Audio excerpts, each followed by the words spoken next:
What's up? What's up? It's your boy Paul P. I serve God. I'm not God. This is just my opinion. And welcome to another episode of the Nothin Podcast. Man, we are in the building.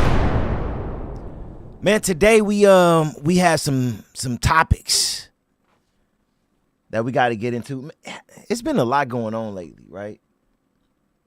It's been a whole lot going on lately. You know what's so crazy? Why do it seem like all the entertainment in the world right now? Well, I'll just say in the US. I don't know what people in China and Australia and Jamaica is looking at, but when it comes down to the US, why do it always seem like we as black people are the entertainment? I'm telling you, and the crazy thing is, I don't want people to be like, oh, well, we're the most creative. No, I'm not just talking about as creatives. I'm talking about when you cut on the news, you see the RICOs, you see the murder for hires, you see the deaths, you see, there's so much going on.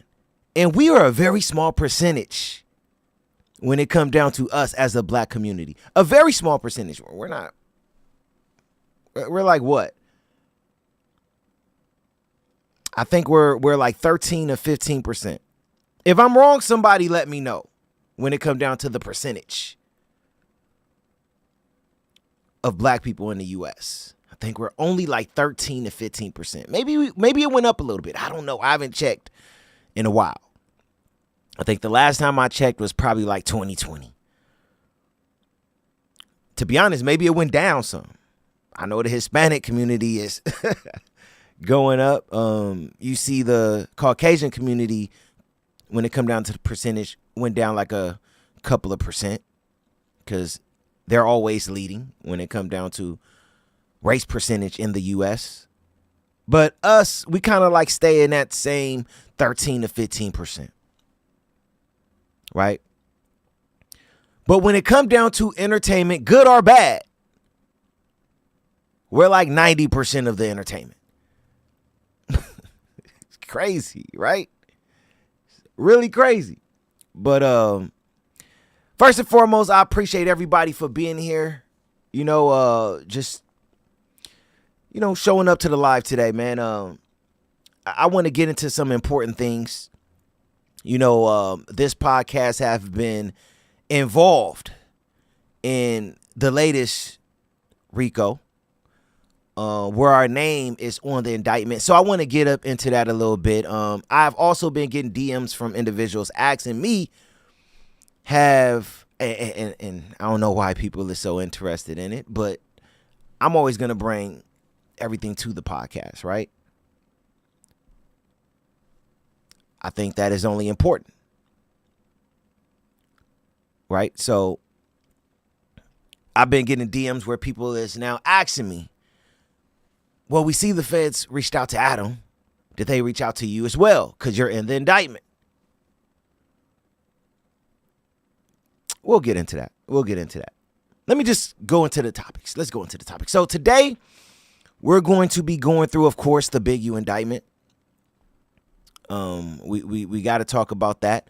And I'm going to be basically focusing on the part where our name was named in the indictment, right? In the indictment where they talk about checking in, a lot of times you'll see the Nothin Podcast name in the indictment because Big U did an interview on this podcast. I believe that interview being named is a fabrication. I don't think that it was needed. And I'll explain why. The way they explain checking in is not the way Big U talked about checking in. And look, man, I don't have no dog in this fight. Now, I got respect. No matter what anybody say, I got respect for Big U. But one thing that I always say is, if you did do the crime, you took a life and things like that, you need to do the time. But everybody deserved to have their due process in court. I'm not gonna say a man is guilty before he is proven guilty. We see that too much in this country when it comes down to men. Too much. And I'm not finna be an individual that's adding to that. I see when it comes down to social media and YouTube, most people already have the man proven guilty in their eyes, right? I'm not going to do that. I'm not going to do that. So when I was reading this indictment and I seen our name in the indictment when they're trying to explain how basically, this is how he extort people. See, look, this is how he do it right here. That's what it feels like when you read it. I'm going to read it. I'm going to go over that part of the indictment today, right? But that's what you feel when you read the indictment. They're like, see, this is what he mean. And I'm like, look, I'm not saying the dude did it before or have not did it before, right? I don't know. I'm not living this life. All I'm saying is that when he came on his podcast and he talked about that particular topic, it had nothing to do with extortion. But we'll get into it, right? I will also be touching on a couple of other topics today. We're gonna talk about the Marvin Sapp situation, where a lot of people know about this Marvin Sapp story. We actually touched on it yesterday in the Weekly Word with Isaiah Kemp. Shout out to my brother Isaiah Kemp. You know what I'm saying? The Weekly Word do not work without that brother. None but love for that brother. And I thank God that he brought us together to do that show. And just a little quick thing too to throw out there too. People don't know. I don't think I mentioned it before, but me and Isaiah both as kids went to Love and Unity, Pastor Ron Hill Church. Just like myself, God led him, back to that church later on in life. It was the same with me. I didn't know why God led me back to Love and Unity, but I went there and I was walking into a Bible study one day. He was walking out and he just came up to me and just, asked to pray for me. And we was connected ever since. That's all God. Two individuals, two young men who went to the church as kids, probably went at the same time, come back later and connect. That's all God. So I got none but love for that brother. And he is my brother. You know what I'm saying? So, yeah. But we talked about the Marvin Sapp situation yesterday a little bit, but I want to get deeper into it. Marvin Sapp, who had a viral video that went out and everybody was talking about, where he told the church members,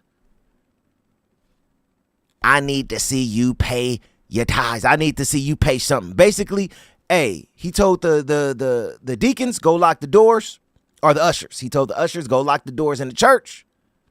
So everybody in here is going to give something. So I want to break it down. I actually did an entire episode on paying tithes and offering, right? And I have thoughts on that may not be popular. We'll get into it. But I did do an entire episode on that before. A lot of people may not know as well that Marvin Sapp is a huge Christian singer. Marvin Sapp has been in the industry for a very long time. One of the best male Christian singers that I've ever heard sing. So if you're not familiar with Marvin Sapp, just know he's not just a pastor. He's a singer as well. That's why I was kind of surprised when I saw this. I had to make sure, is this the same Marvin Sapp? Is this the singer? You know, and everything like that. But it is. Hey, check out his music if you haven't checked it out before. But we will talk about that. We also will get into the topic of Kanye wearing that all black KKK uniform. Look, man, I'm one of the individuals that said before, I'm done with Kanye. Done with Ye. 100% done with Ye.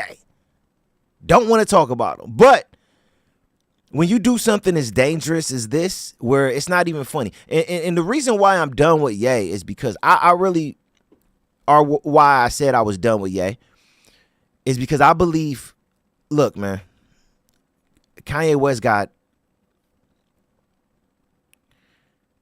something mental that is off with him.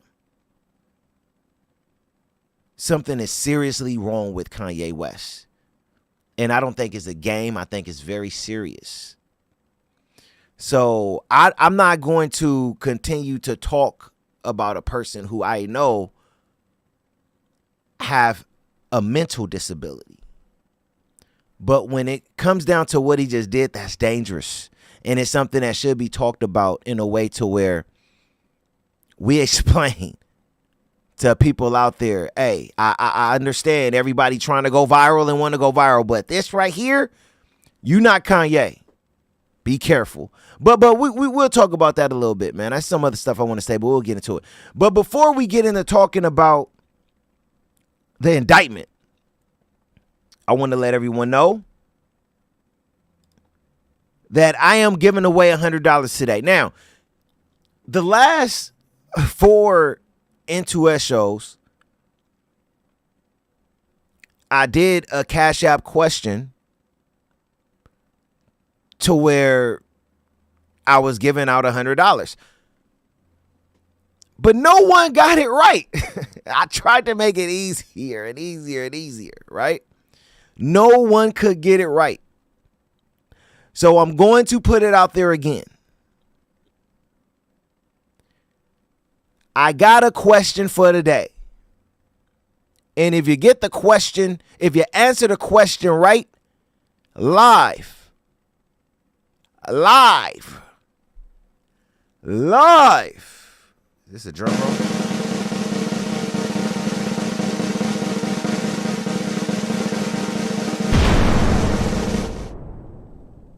Live, you will get $100.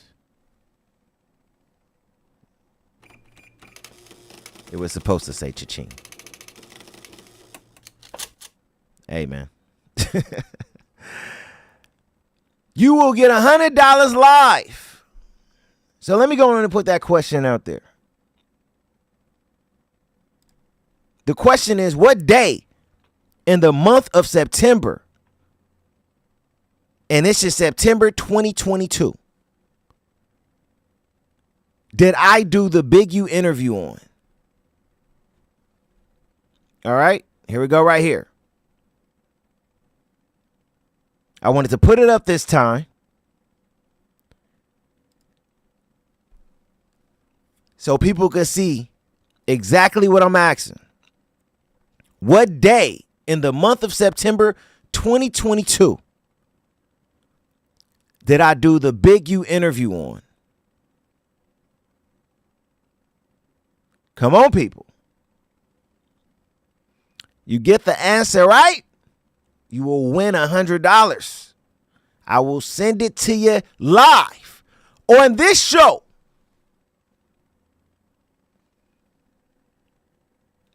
I'm trying to give back. I'm trying to put some money out there. Put some money in your pocket. Some gas money. Some dinner. My guys out there, if you're trying to take a nice lady out tonight, here you go right here. My ladies, if you're trying to add 100 to that new purse you're trying to get, here go 100 right here.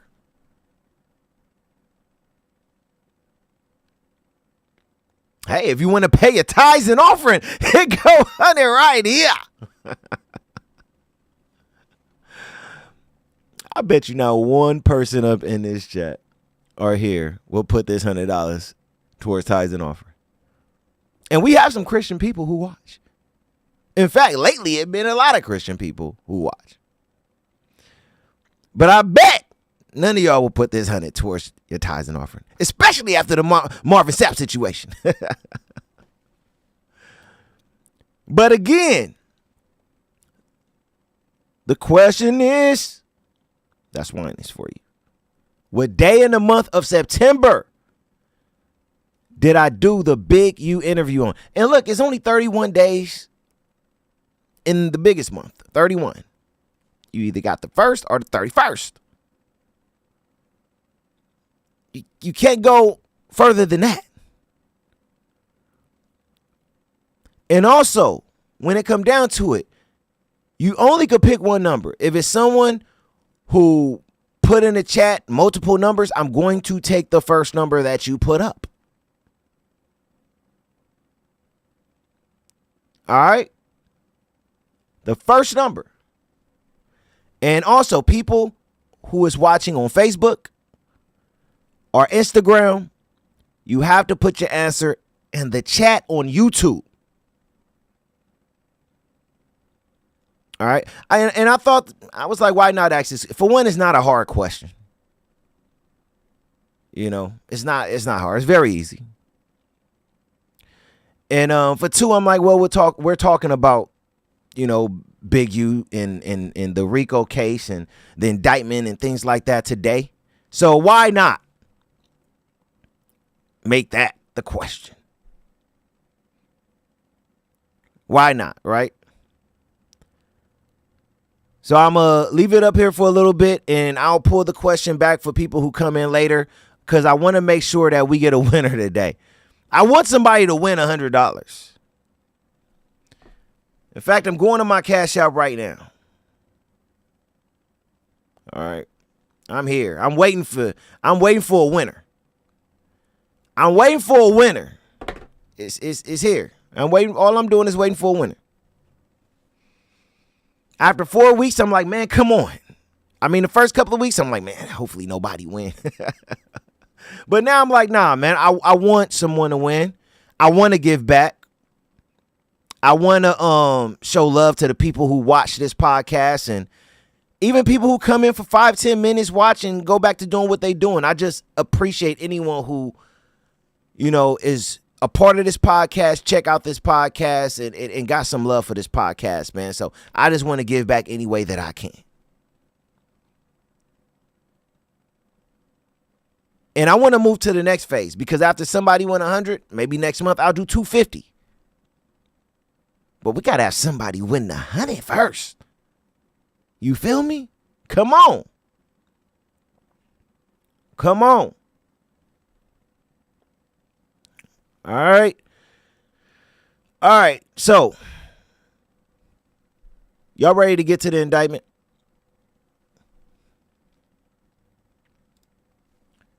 Y'all ready to get to what's really important?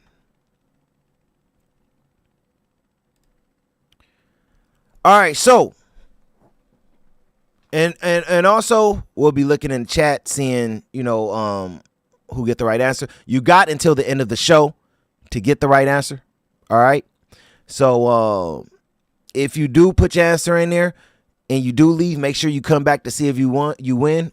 Because if you put your answer, you got it right, and then you leave and we're looking for you to get your Cash App ID or something like that, and we don't hear from you, then you can't collect your money.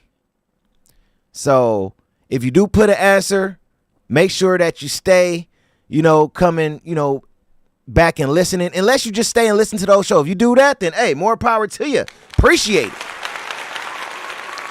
We got a good show today. So why go anywhere? Appreciate it. You know? So yeah, definitely be listening. Also, too, I just want to say this really quick before we go into talking about this Big U indictment really quick. So, you see I'm wearing a headband. I figure why not? You know, you got Lakers on the 2-game winning streak right now. And against two ballers, We got them beating Memphis and Houston. Shout out to the Lakers, baby. You know what I'm saying? Shout out to the Lakers. And also, too, I'm like, well, we're talking about checking in, so put the Nike headband on. Why not? Why not? All right.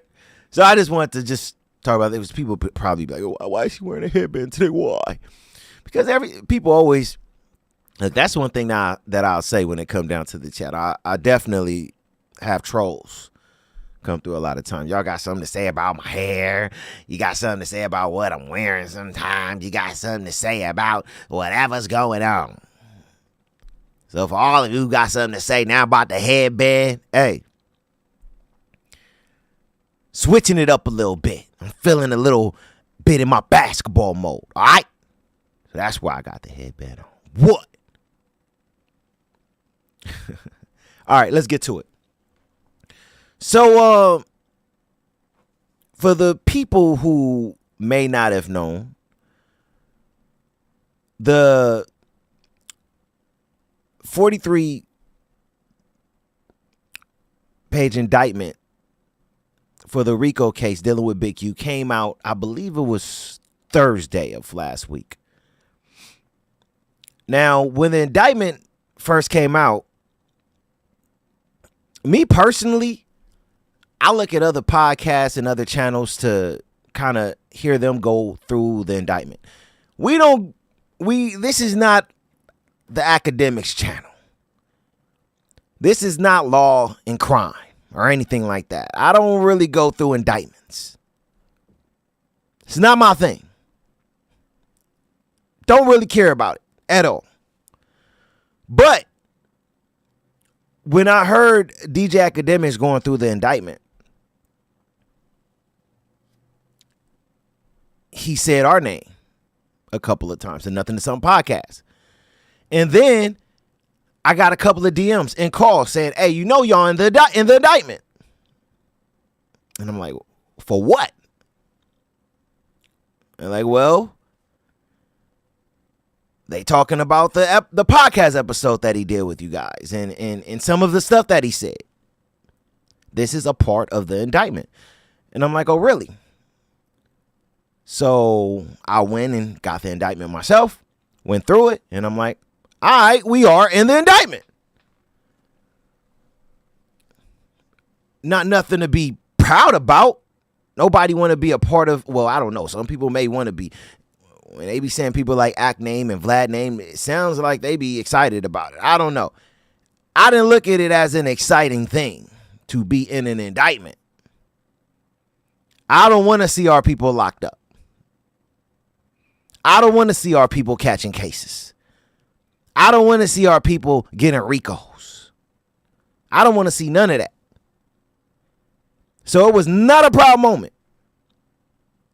And I want to let you all know something too when it come down to some of the stuff that I've been saying the past couple of months.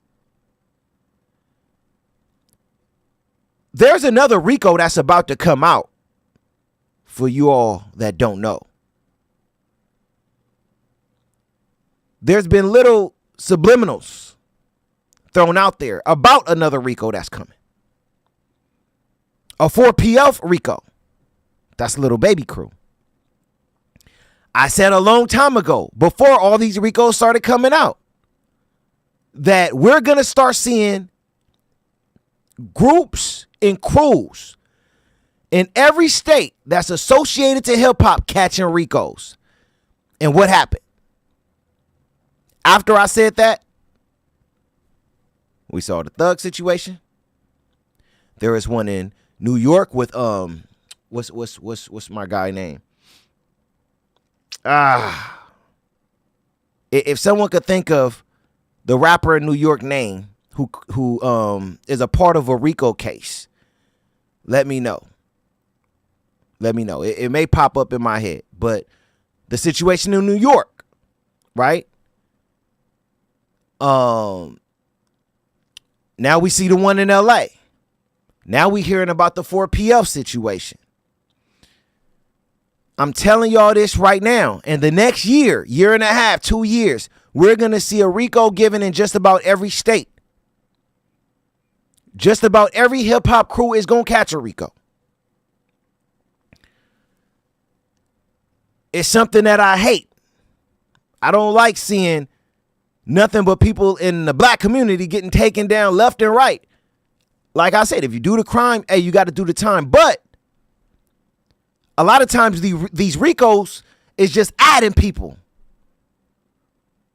to the case and locking them up for things that they really didn't even do. They're just somewhat associated with that crew. This is a way for them to lock up the majority in hip hop. And also, too, when I was talking about the New York RICO, Chef G and his crew, they caught that RICO in New York. They also threw one out on a young, what's his name? Young guy in New York. They have a couple of RICOs in New York going on, man.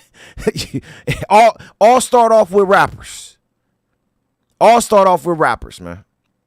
So I'm just saying, when I first put that information out, everybody probably thought I was crazy, but look at what's going on right now. Am I still looking crazy?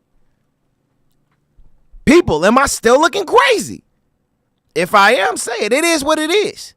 I'm just saying, I've been calling this out for a long time.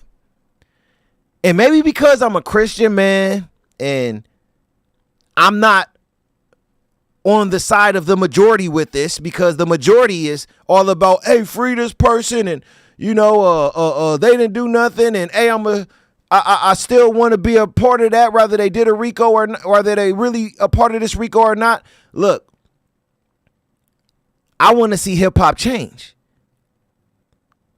I know where it's going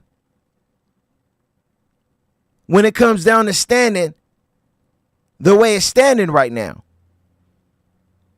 But if it don't change, we're going to continue to see this. So I'm not trying to be negative when it comes down to talking about hip hop and these RICOs. I'm just speaking the truth. And just like it said in Hosea 4:6. What do it say in Hosea 4:6? My people are being destroyed because of a lack of knowledge. My people are being destroyed because of lack of knowledge. So anytime I get some type of information that I feel is valuable information, I'm going to put it out there. And we will see a lot more RICOs coming. So we're going to move off of that for right now. Let's get back to what I was talking about.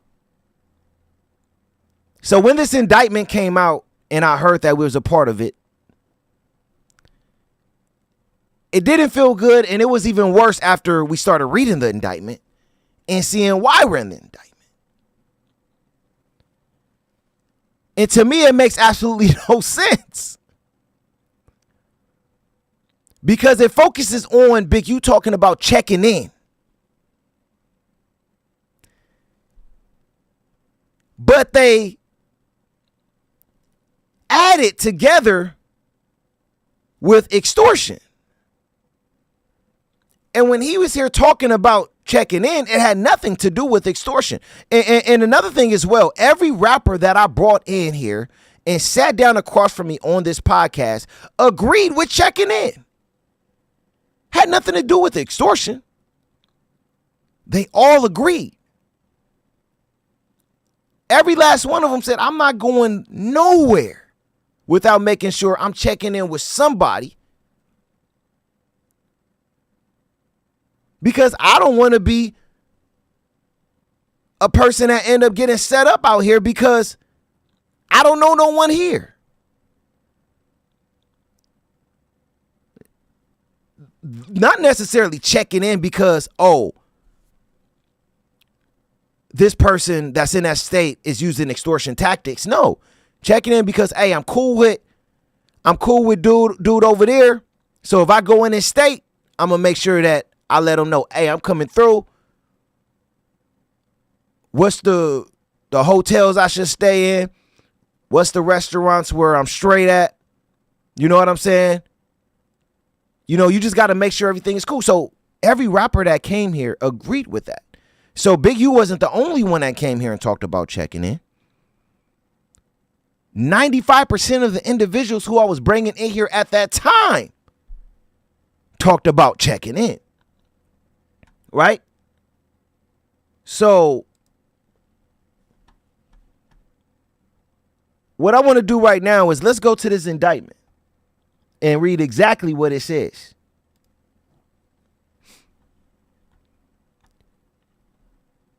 It started around page 16. And also, too, for anybody that's in the chat, if it's people who don't agree with anything that I'm saying, say it. Say it. Let me hear what y'all got to say, chat.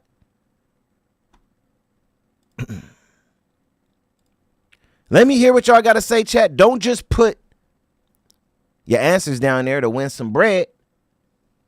I want to hear what y'all got to say as well in regards to what y'all feel about this indictment. Do y'all feel like it makes sense to put this in the indictment? Or is the feds just trying to find stuff and see what stick? Also, too, really quick, I want to put this up again before I really get into it. All right. The question of the day to win $100. What day in the month of September did I do the Big U interview on? If you want to win $100, all you got to do in the chat on YouTube is put a day between 30, whatever. You can't really go over that. There is not 40 days in a month, 50 days, 60 days, 70 days, 80 days in a month. All right. If you get this answer right, you will win $100 here live on YouTube. All right. Y'all got that? We good? All right, cool. Let's get back to it. So on this indictment, let's go down to page 16.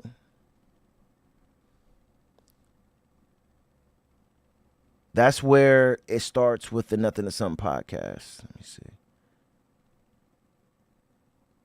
All right. We'll start at C. It's a very, very long indictment. So we'll start at C. So I'm going to read from C down to D, I believe. Yeah, I'll stop at D. And then I'm going to go to page 25 of the indictment and just read everything that they're saying in regards to checking in. And they go into detail on things that Big U did or talked about on podcasts that's dealing with checking in. All right. To me, like I said, it sounded a little bit excessive. It sounded like they was trying to reach for something with talking about this.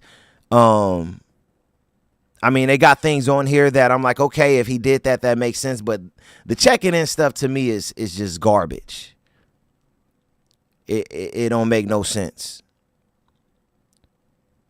They definitely trying to find stuff to stick. But let's go on and read this. So,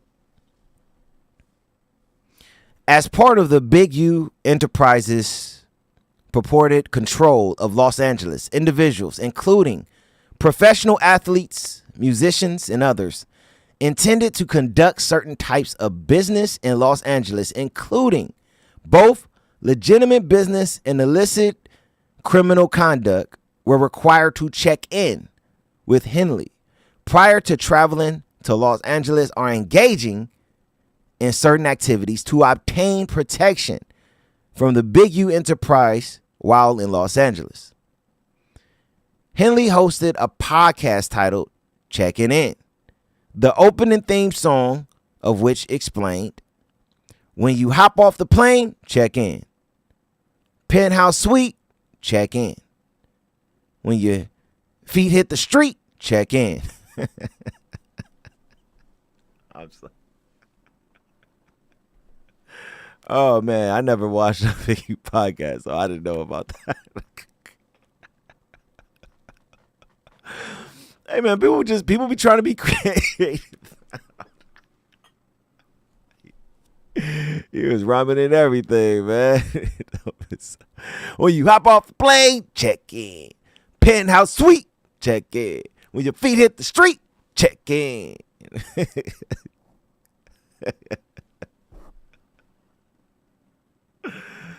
Oh man. I'm sorry for that.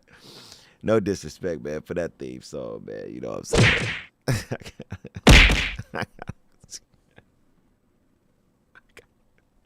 And y'all get on my song. You know what I'm saying? Champion. When I let me do that one more time, all right? Oh man, I didn't know nothing about this one. I didn't know nothing about this, man. I didn't watch Biggie's podcast, so I didn't know nothing about this. Let me see. All right, so it says check it in the opening theme song of which explained when you hop off the plane, check in. Penthouse suite, check in. When your feet hit the street, check in. Cause if not, get hot. I don't say cuss words, so I'm gonna say when we get to cuss words. You better check in. All right, let's get past that. All right. The check-in included both a payment to the Big U Enterprise as well as requesting permission from Henley to conduct certain activities, including acts of violence that were sanctioned by the Big U Enterprise, as Henley described in a documentary film that he produced about his life titled Hip Hop Uncovered. If I don't pick up the phone, that can mean death for somebody. As Henley stated in the Nothin to Somethin podcast, you got to check in. You're going to check in. I don't remember. That part right there, too, was kind of off to me. You know, for one, I did the interview. For two, I looked at the interview multiple times. And I don't remember, okay, I think they're saying this have to do with Hip Hop Uncovered when he said, if I don't pick up the phone, that can mean death for somebody. And then it says, as Henley stated in the Nothin to Somethin podcast, you're going to check in. But you know what's so crazy? It's almost like they're trying to make what he said on Hip Hop Uncovered be an addition to him just saying the word, you're going to check in. On this podcast together. It's kind of weird how they write that. Just look, let's read that again. As Henley described in a documentary film that he produced about his life titled Hip Hop Uncovered, if you don't pick up the phone, that can mean death for somebody. As Henley stated in the Nothin to Somethin podcast, you gonna check in. You could choose not to, and it's gonna be a problem. If you choose not to check in, you suffer the consequences. You feel like you got something bigger than what's there, and that not checking in is basically an act of war. It ain't not one human being who not gonna check in. See what I'm saying, man? They just grouping stuff together.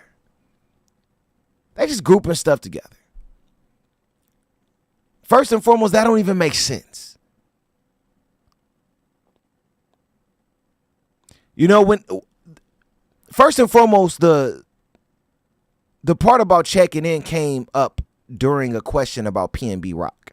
And I'm going to play that video as well in a little bit, right? So it had nothing to do with talking about extorting someone or a story about, you know, someone who he had to make check in one time. It was nothing like that. We was talking about PNB Rock, and Big U kind of like just went into a direction where basically he was just saying, hey, if the homies knew about what was going on with PNB or whatever, you know, maybe it would have helped him if he would have checked in, you know, and just let other people know that, hey, he was out here doing his thing, and hey, I'm going to the hood to go eat. I just want to make sure I'm good. Maybe someone would have told him, hey, it's hot over there. He was just kind of going into that direction.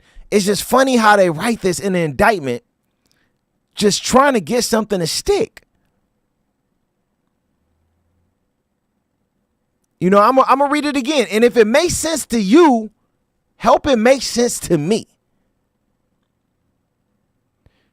Again, it says, as Henley described in a documentary film that he produced about his life titled Hip Hop Uncovered, if I don't pick up the phone, that can mean death for somebody. As Henley stated in the Nothin to Somethin podcast, you're going to check in. You could choose not to, and it's going to be a problem. If you choose not to check in, you suffer the consequences. You feel like you got something bigger than what's there, and that not checking in is basically an act of war. It ain't not one human being who not going to check in. It's like, and he didn't even say all of that here on the podcast, man. That's what I'm saying. It's this. To me, I just see a whole bunch of BS when I look at this. And that's what I'm saying, man. But before I look at someone as guilty, especially as a man, I want to look at the evidence. I want to look at what's going on. I don't just want to say, hey, oh yeah, everything we've been hearing out here from Wack and 600 and all these other individuals, everything that we've been hearing is true. You know, they just locked Big U up on a RICO.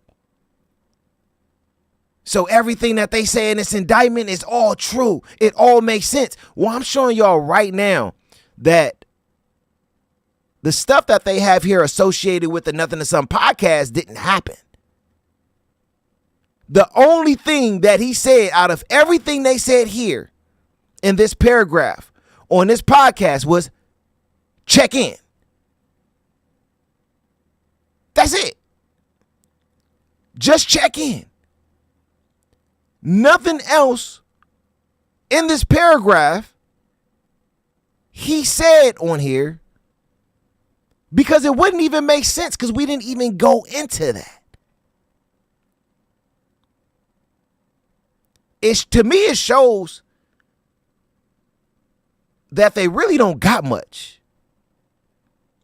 It seems like most of this indictment is built off of he say, she say, and what people are saying on podcast episodes. Because when you go through this indictment, you see a lot of, well, Wack said in interviews, yeah, Wack 100 said this, and he said this, and Academic said this, and Vlad TV said this when he talked to Vlad TV. You see a lot of that. Half of this indictment, or probably more than half of this indictment, is built off of what was said on podcasts. We are definitely in a totally different world now. I mean, I would advise anyone don't be on podcasts speaking about this type of stuff anyways, because you're going to have someone like a Wack 100 go and talk about it and make it an even bigger thing. And now y'all beefing and calling each other out. And now more information is coming out from whatever y'all was talking about in the first place. And now that person got a case, which is weird. All the stuff that Wack said, I mean, you would think that he would be a part of some indictment, you know, and I'm not wishing that on no one. I'm just saying. The only reason that people like Loose Cannon and probably even Brick Baby is in jail is because of what they say on podcasts. And this right here proves it.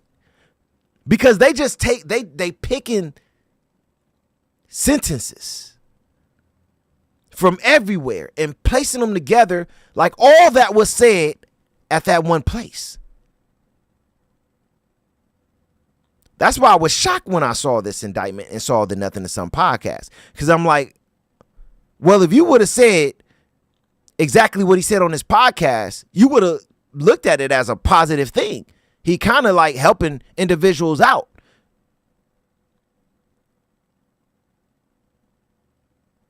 And like I said, I'm going to play that video because what he said was basically just giving game according to what happened with a PNB Rock situation.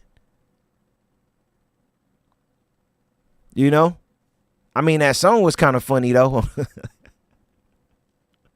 Let's go to that one more time. I want to go to where they really break down checking in, right?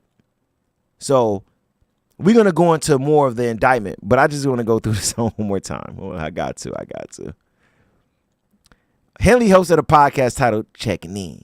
The opening theme song of which explained, when you hop off the plane, check in. Penthouse suite, check in. When your feet hit the street, check in. Because if not, hot, check in. Check in. Check in. Oh, man. I got to hear that song, man. We got to find it. I can't play it here because, you know, they're going to start giving me copyright claims and stuff. But, man, y'all got to go check that song out. I'm definitely going to go check this song out after this podcast is over, man. I got to hear it. Man. Was Big U rapping it too? I don't know, man. I got to go hear it. All right. So now let's go to page 25 of the indictment where they really breaking down check-in situations. Right? Let me see. Page 25. This indictment, too, I went through a nice amount of this indictment. And it's just crazy. It's kind of comedy. A lot of this stuff. And the reason why I say it's kind of comedy is because, now, I'm not saying if any of this stuff was done, it's funny. I'm saying it's kind of comedy because, like I say, more than half of this indictment is talking about what people like Whack 100 said, what Vlad said, what academics, you know, had on his podcast, what No Jumper had on their podcast, with Adam and all of that. It's a lot of that in there, and I'm like, man, this is crazy. The indictment is just it looked like a reality show indictment. It makes absolutely no sense how you can lock someone up for just talking about all of this podcast stuff. I mean, at the end of the day, it also made me feel good that we transitioned and went into a different direction, man. Because I'm like, what? I'm going to get locked up for people coming on here telling their stories, and people going to get locked up for telling their stories when it come down to stuff that they were a part of in their past. I don't want no parts of that. That's why I didn't even feel good about being in this indictment. I'm like, hold up. I don't want to feel like anything somebody said here have anything to do with them getting locked up. I don't want no parts of that at all. At all. Period. So that's why I'm like, hold up, let me see what it said about us in this indictment. And when I read our name being in the indictment, they could have left the Nothin to Somethin podcast off because he didn't say none of that on this podcast. So that's false. That's absolutely false. If that's what they're trying to say. Period. All right. So let's go on and read this. So right here, they break down exactly what checking in means and Big U association with checking in. It seemed like they kind of get off on talking about checking in. I don't know, man. I'm just saying, you know, I'm a Christian man, so I'm not going further than saying that. I'm just saying they got a, can I say this at least? It seemed like they got a hard for talking about checking in Big U. That's what it seemed like. Like straight up. It's like when we talk about checking in back in, you know, whenever I interviews a lot of the rappers and, you know, individuals who were gang members and ex-gang members, and they would talk about checking in anywhere they go and stuff like that. Who would have ever thought that would have been highlighted in an indictment? Because anytime they talked about it, it never had anything to do with extortion. In fact, I'm going to tell you this straight up. Me personally, I'm not going anywhere outside of this country or outside of this state without knowing someone where I'm going. That's checking in. I'm going to hit them up. Hey, I'm going to this place. Is this cool? Hey, when I come through, I want to tap in with you just to make sure that I know what I'm doing in your state. Because I don't want to end up somewhere that's going to have me in someone's hood or somewhere where I'm going to be unsafe. So that's how we talked about checking in on this podcast when anyone came on here. But it's just crazy how they're talking about checking in a way to where this have everything to do with extortion. But let's go on and get into it. So, all right. And after we read this, we'll go into, like I said, I want to play the video of when Big U talked about checking in on his podcast. And I want y'all to determine if y'all believe that him talking about that should have been on an indictment. It just don't make any sense. But all right, so B, the check-in. Henley and the Big U Enterprise are widely known for requiring a check-in for out-of-town entertainers or gang members in Los Angeles. As Henley described in the docuseries, if I don't answer the phone, it can be death for someone else. Everywhere there's someone like me, you could put a monetary value on his touch in hip-hop. After more than 3 decades as a Rolling 60s member and several years managing famous hip-hop artists, Henley was widely regarded as an original gangster or OG. In the docuseries, record producer Andre Young, a.k.a. Dr. Dre, explained that it is very helpful to have an OG who can clear the streets. Within this operating environment, Henley instituted the concept of the check-in when hip-hop artists and other celebrities visit Los Angeles. And that's what I'm saying. Rather they saying that to say it or don't really feel threatened by checking in, and things like that, that's Dr. Dre right there. He's basically saying, hey, I'm with that. I'm with that. There's nothing, wrong with it. I'm good with it. He said right there, he explained it is very helpful to have an OG who can clear the streets. Make sure that, hey, everything is good. If I come through, nobody going to be trying to rob me. Nobody going to be trying to, take me for what I got, extort me, nothing. I'm good.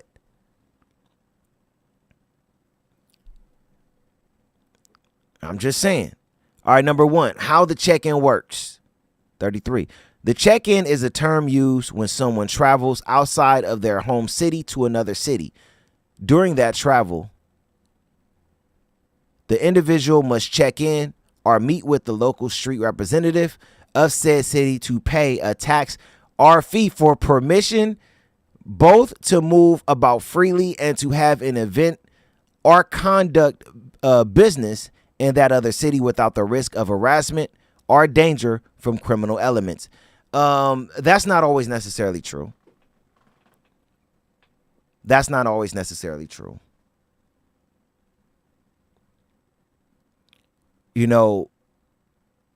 That's what I'm saying. I think that people have to be very careful with certain phrases and sayings and names. And it seemed like when it come down to this indictment, they listening to what people are saying and just throwing it on there.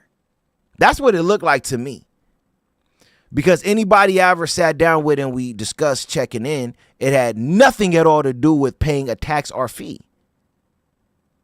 Now, but you look out for an individual who made sure you was good when you went down to they stay by giving you like the background on, hey, this is cool places. This is cool places to eat at. These are some cool hotels. Hey, stay away from that hood. Stay away from that hood over there. You'll be good as long as you stay in those parameters and everything. If you say, hey man, good looking out, man, here goes some bread. Is there something wrong with that?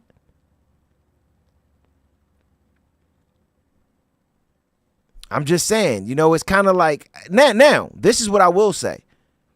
Have there ever been situations where individuals were extorted? Of course. I'm sure of it. I'm sure of it. I'm not stupid. Of course. I'm just saying, when it come down to this indictment, they making it seem like the entire checking in conversation have everything to do with being extorted, which that's what I don't agree with.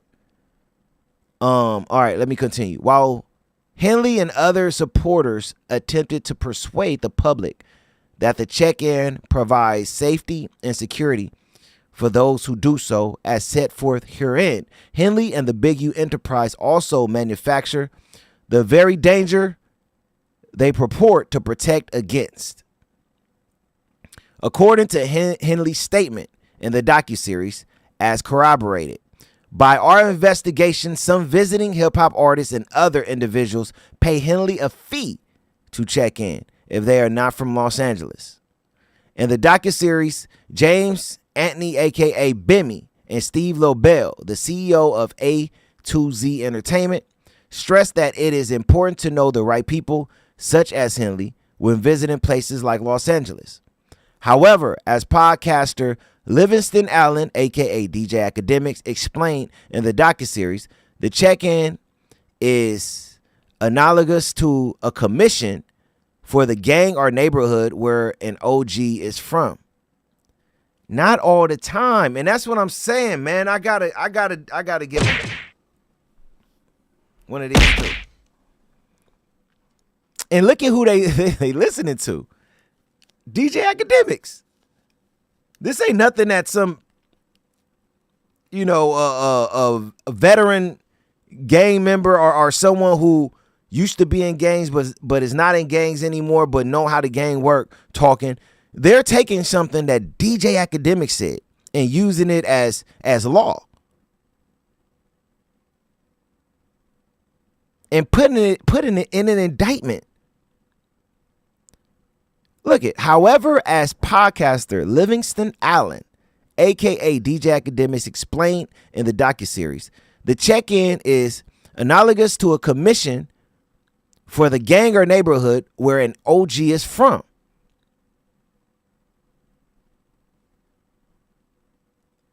That's not facts. It's not facts.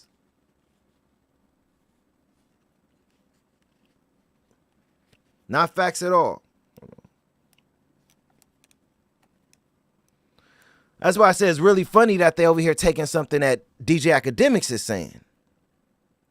And I'm not saying the dude don't research and get some, good information and everything like that. That's what they are basically, right? Journalists. That's what you'll call DJ Academics. He a journalist, right? A hip hop journalist, I'm guessing. But I'm just saying, they just take in what he said is law, and that don't make sense. Let me keep going. Explaining the docuseries, the check-in. Okay, I read that. Christian Anthony Mathis, a.k.a. Trick, explained in the docuseries that he enforces the check-in in Detroit, Michigan. Trick added, "Come without my permission. I don't want to hear from you gotta say. I created these laws, so I enforce them. All we come in for is our portion." Trick further explained that he instituted a no-fly zone in Detroit in which artists could not perform in the city unless Trick was paid. Without paying a commission to an OG or OG's organizations such as the Big U Enterprise, visitors to Los Angeles are at risk of violence. Henley has also provided examples of individuals who do not check in with him until it's too late, such as the rap artist Taekwon Terrell Bowen, a.k.a. Quando Rondo, when Henley discussed in another interview, and who was later targeted in a murder for hire plot where his associate was killed. We all know how that situation was done, right? I don't know if Big U said that's why Quando Rondo, cousin Lil Pop, was murdered. I don't know. I would have to watch it to know. But it all has came out. We see how that entire situation happened. Sometimes do people use something that happened as a way to make people fear something that they're saying? Maybe. In fact, yeah, that has happened many times. You see people in rap music claiming murders that other people have done to make their music sound better. Was Big U doing that when he was talking about Quando Rondo? If he did say that, sure. Sure, because we all know how that situation happened. Or allegedly happened. Someone is in jail right now. In fact, his whole team is in jail right now because of the murder of Quando Rondo's cousin, Lil Pap. And I don't think nobody was going to stop that. Period.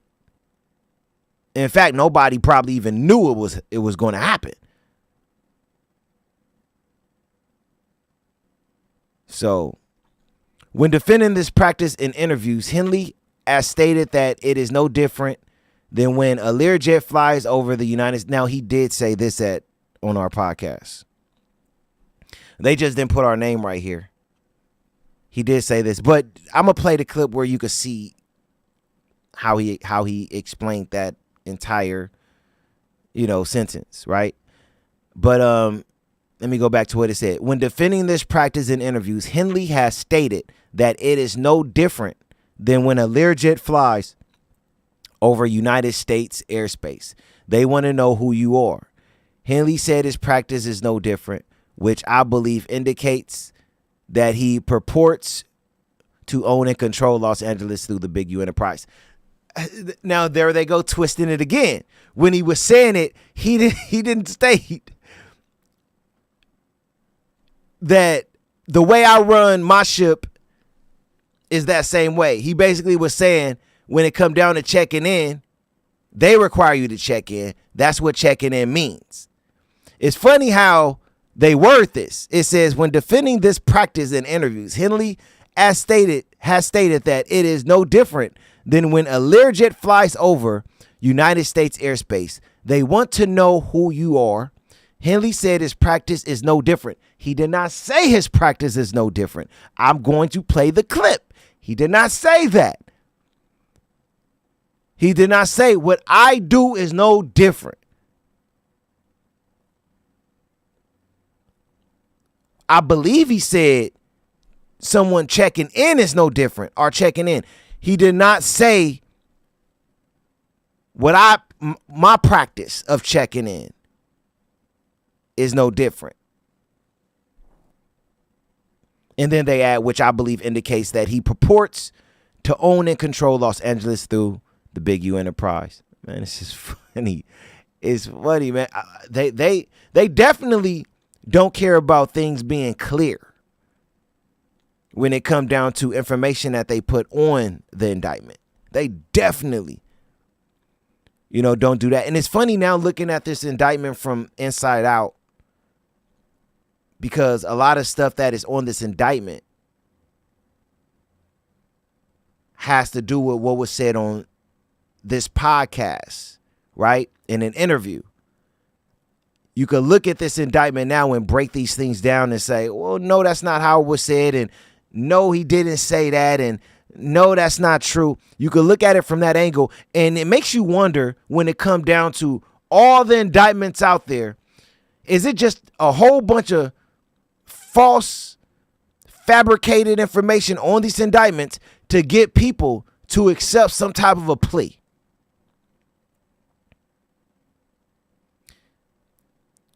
Because it's like, I don't think they really want to go to trial.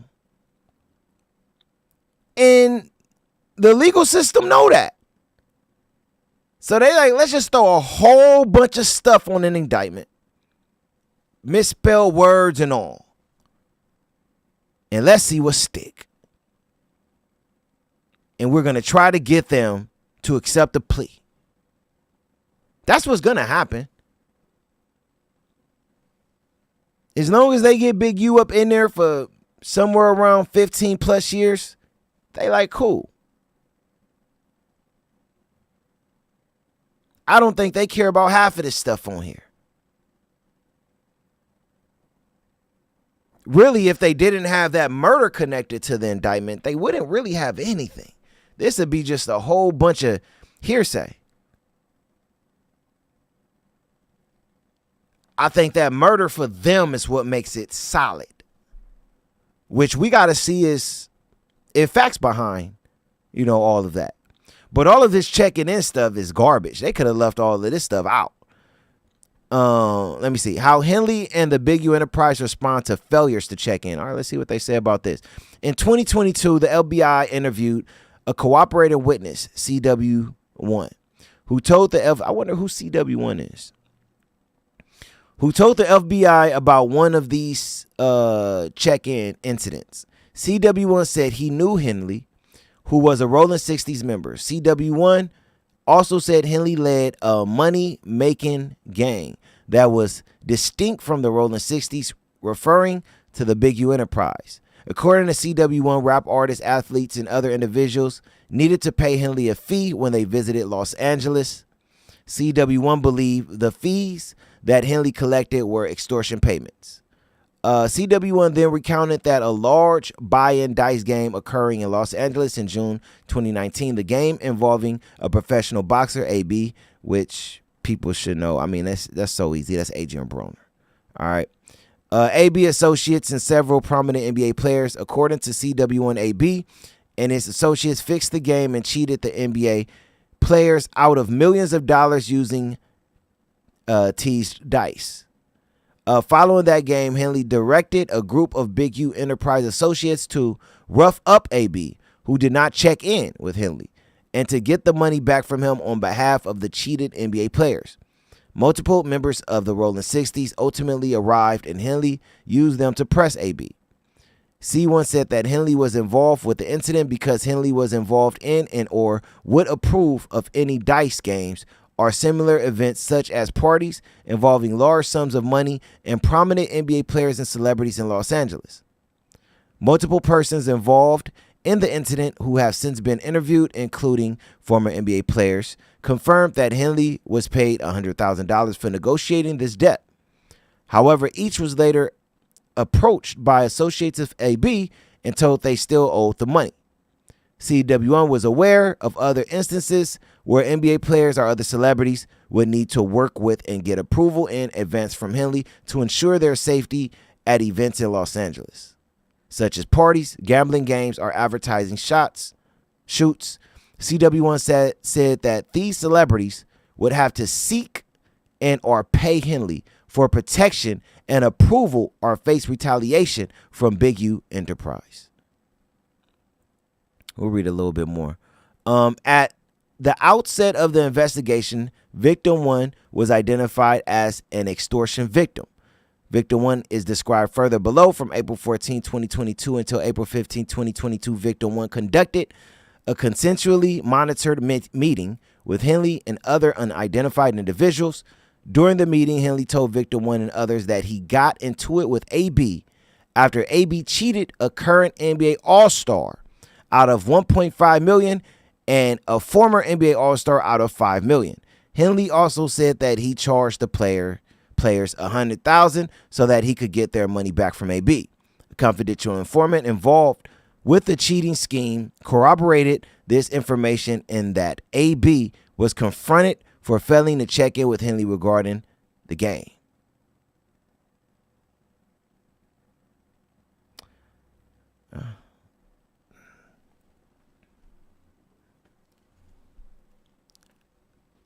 Look, man, I never said that Big U or anybody was perfect. If you want to say that's a part of checking in, fine. To me, that sounds like, I'm not saying it's all right, but it sounds like some NBA players or whatever was in some type of trouble. They lost some money when it came down to the AB. I'm not even going to say it's Adrian Broner, but we'll just say AB. They lost money to the AB character. Big U got involved, got their money back, whatever, and handled that situation. Is it right? Not saying it's right, but I'm like, what does that have to do with checking in besides the part where they said he got on AB for not checking in? It looked like he got on AB for some money that he done jacked from these NBA players, if you ask me.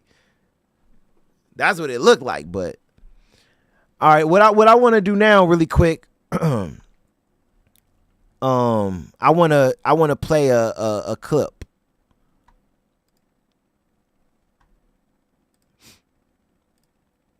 I want to play a clip really quick to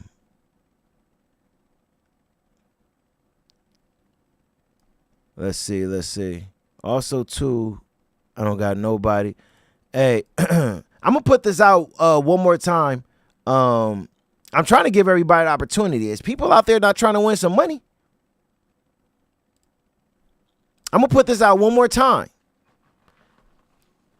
In fact, I'm gonna leave it on the screen while I get this clip ready. If you want to win $100, and I appreciate what everybody's writing in the chat and, you know, have written in the chat and everything like that. I appreciate that. I really do. But I'm trying to give away some money. So I'm going to ask this question again. I'm going to put it up again. What day in the month of September did I do the Big U interview on? Even if you could just put a number to have a chance at winning some money. Why not give it a shot?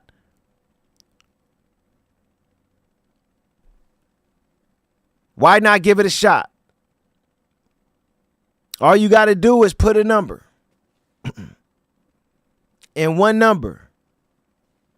All right, there we go. We got some optimistic James. We got somebody participating, trying to win some bread.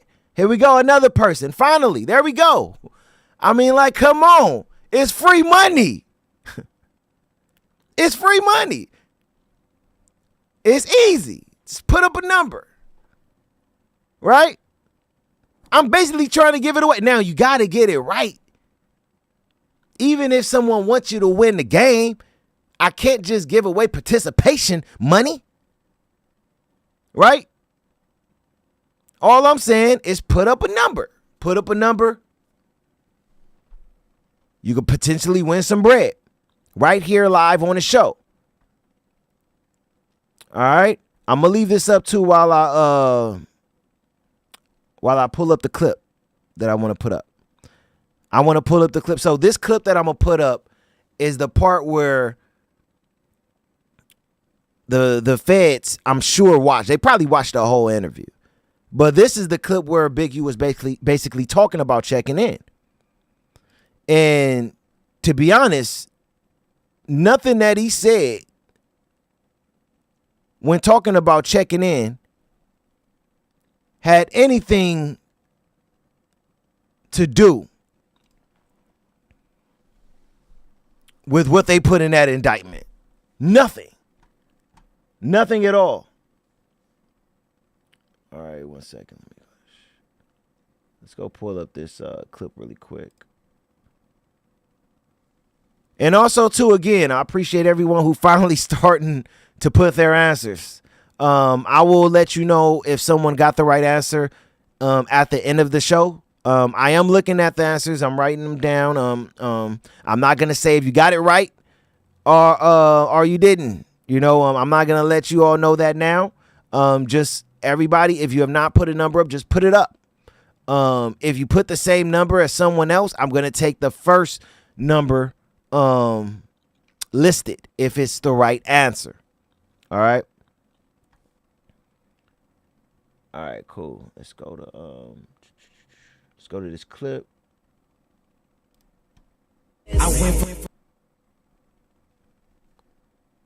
All right. Let me see. All right, just give me a couple of seconds while I pull this clip.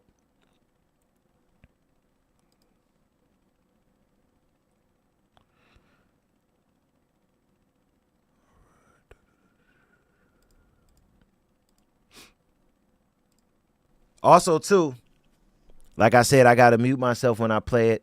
So if y'all, I'm gonna make sure that I am unmute when I come back home.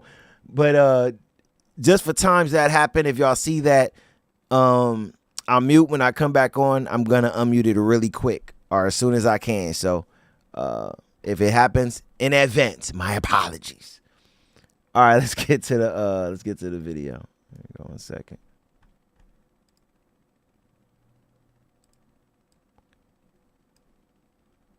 I gotta adjust the screen really quick.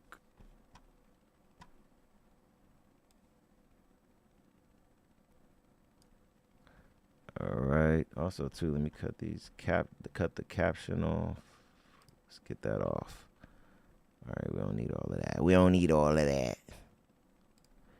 All right. So again, this is going to be the clip where Big U is talking about checking in.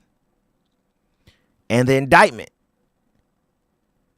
when they're basically explaining Big U using the phrase checking in, they're going off of this clip, which you all are going to see.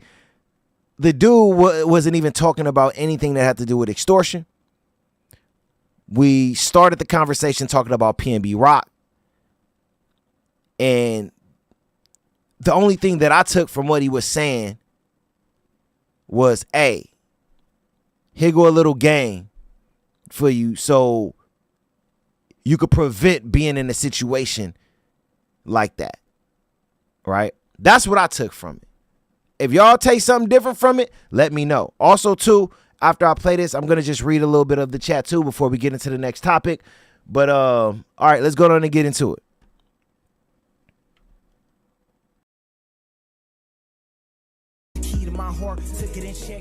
And kind of speaking on that, we just had a situation that I also talked to Rafi about when he was here. The situation that happened with PNB Rock at Roscoe's Chicken and Waffles. When it come down to that situation and everything like that, what are your thoughts on what happened to PNB?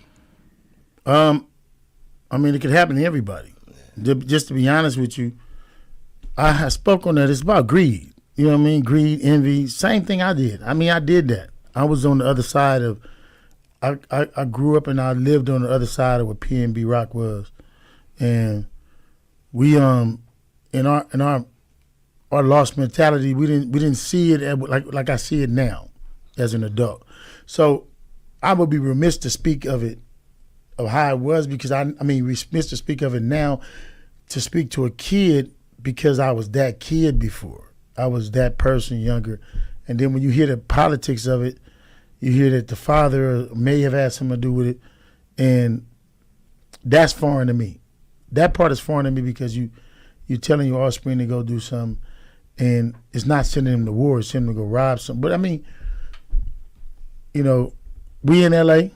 Yeah. When I go to Chicago, I respect Chicago wholeheartedly. I check in. When I go to Atlanta, I check in. When I go places, I check in.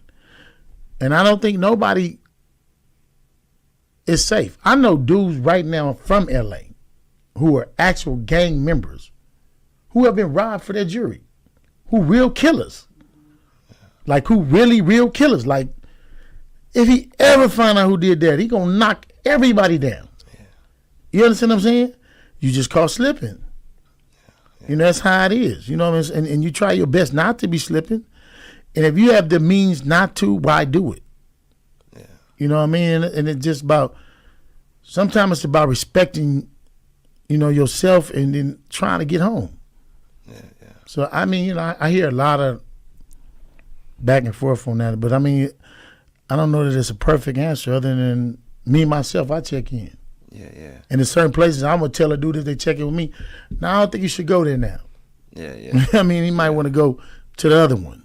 Yeah. And I'm glad that you mentioned that, because it seemed like anybody that I speak to or that's from LA kind of like have an understanding when it come down to, the checking in situation, no matter who I speak to, no matter who sit down at this table. But it seemed like a lot of outsiders have a different understanding of that when it come down to speaking on that. So can you kind of like go into that a little bit more in depth and let people understand what you mean by that when you say checking in? When I say that, I mean exactly what I said. Yeah. There ain't no sugarcoating, there ain't no nothing in. It ain't not one human being that's not gonna check in. Let me give you on a bigger scale. The United States of America and all these countries have what is called airspace. Yeah. If you invade their airspace with a plane, they consider that an act of war. If you want to come in their airspace, you're gonna check in. You can choose not to, and it's gonna be a problem. If dudes come and you move it in a certain way, if you choose not to check in, you suffer the consequences. You feel like you got something that's bigger than what's there. And because I do it, it's foreign to me to hear people speak how I'm not going to check in, but then that's the ignorant dude, because that's the dude who wants the internet fame. Any real dude that's ever really been in LA, he checked in. Any real dude that's ever been in Atlanta, he checked in.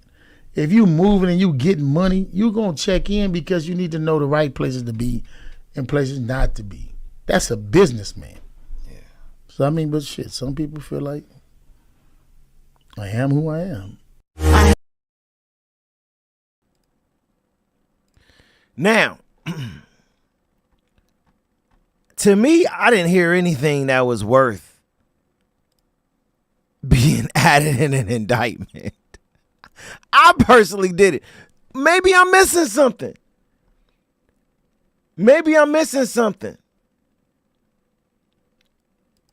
I didn't hear him say anything that had to do with extorting anybody. In fact, I just took it as game.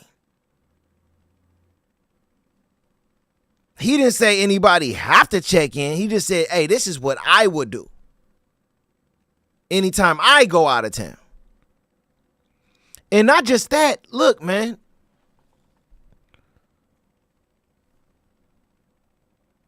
It's important to take note that anyone who has sat across from me, see, because I went through a phase where I was asking all the artists this question, because I know in LA it's accepted at a high level. Not just accepted in LA, most people in LA will let you know I'm not going nowhere without checking in. That's a negative. So I would ask that question to a lot of LA artists and gang members and ex-gang members, just to explain why they say that, because it was being said that checking is extortion, right? Because a lot of out of towners didn't move like that. So I wanted a lot of the people from LA to explain. So I asked all of them that came through: Big U, Cowboy, Raffy, DW, Yellow Hill. I could go down the list. They all said, yeah, man, I'm going to check in anywhere I go. I'm not leaving LA. I'm not leaving where I'm from without checking in. But an indictment, in fact, if you listen to the way somebody like a Raffy or even a Cowboy break down checking in, they get even more deeper with it. To me, it was kind of light the way Big U kind of explained it, but it was still real, right? But it's just funny to me how they took it as something that was of high importance to where we need to add this in the indictment. And look, man, I ain't trying to mock no one. This ain't about mocking. It's about, man, it's like it's messed up to see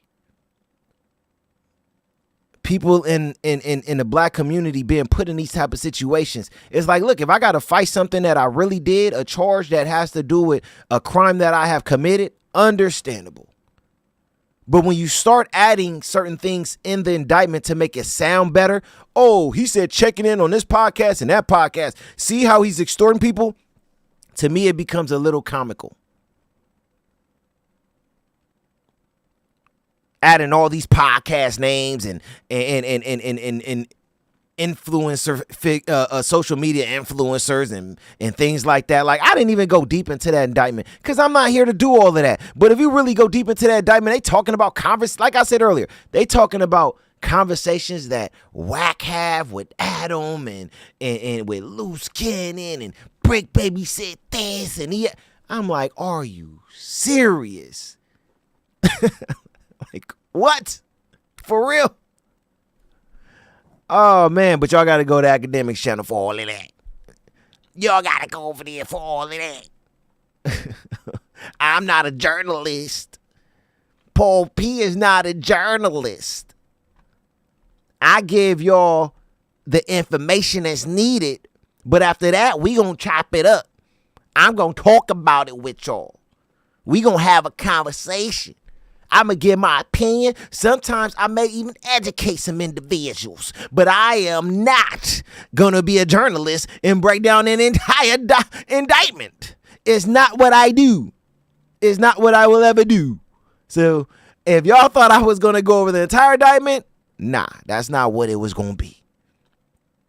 So hopefully I was able to give enough information from what I was here to talk about when it came down to our name being on the indictment. And you all have a better understanding about that, right? All right, I want to read, let's see what's going on in the chat a little bit. Give me 1 second while I situate this. Let me see. All right, cool. All right. Again, I appreciate everyone who's in the chat. Let's see.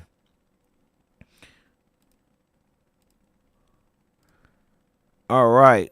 We got Shirley Bedell. After a long time, I am here at Paul P. Nothin and Somethin Podcast. Man, appreciate you, Shirley. It had been a while, you know. Hey, one thing I just want to say too, man, we have some faithful members that watch the Nothin and Somethin Podcast that I appreciate from the bottom of my heart. I really do. That always show up, always show love. I appreciate y'all, man. Man, hey, you know what? Like, I've been thinking of things to do to show my appreciation for a lot of the day ones. Even I think it's probably maybe if it's only about 100 of y'all. Still, you know, like I want to show my appreciation to the 100 of y'all who I know names like Shirley. I know you got like Tammy. It's a couple other ones too. I want to show my appreciation for y'all. So I'm working on something that I'm starting maybe on Patreon to where I'm gonna just have like just a group just for the individuals who are like literally day ones. I mean, in the first 6 months that I started was here and is still here today. And in that group, I'm gonna be giving, showing you guys all the interviews early. I'm gonna be giving, giving out, money anytime this podcast profits. I'm gonna be, giving away money, and things like that. Giving away t-shirts, hats, just all type of stuff that I'm going to be doing, so I'm working on that right now. I always said, as this podcast grow, I promise you all, day ones and ones who watch this podcast all the time, I got y'all. Because let me tell y'all this right now. When it come down to being a content creator, the only separation when it come down to a lot of us, and I ain't talking about the ones who don't really know what they doing, who's boring and they don't know how to really speak, and and I'm not getting on anybody. In fact, let me take that back because I'm a Christian man. I'm a Christian man. I gotta be humble, right? I gotta be humble. So let me take that back. I ain't getting on nobody. But let me go back to what I was saying. The only separation between me and other content creators who got 1 million and 2 million and stuff like that is they've been on a lot longer and they just got a bigger base of people. When it come down to it, like we all know how to get in front of this camera and create content and talk to you guys and talk about a topic, or give some game. Or give an opinion, go to the chat and chop it up with y'all. We all know how to do that, but the separation is, okay, this person has been on longer, so they got a bigger base. You know, you see somebody with $1 million, it doesn't mean that this person is much better than that person with 100K. It just means that they've been on a lot longer. So you gotta go through the trenches. You gotta grind. I only been on for about maybe 2 years and some months now. It's gonna take time. I've been on as long as a lot of these other dudes. But I appreciate the day ones. You know, I know I got a little bit too deep with it and everything, but I just really appreciate the day ones like Shirley. So appreciate it, Shirley. All right, we got Tammy. You didn't get attention. I don't know what that means, Tammy, and I usually understand what you mean. You got to explain that a little better. You didn't get attention. See, you making me think too hard, Tammy. I ain't trying to think right now. You know, I'm just trying to flow. So maybe explain what you mean by that. All right, Tammy, if you're still here, maybe just explain a little bit. All right, Classic Hustle Inc. Free Big U. Man.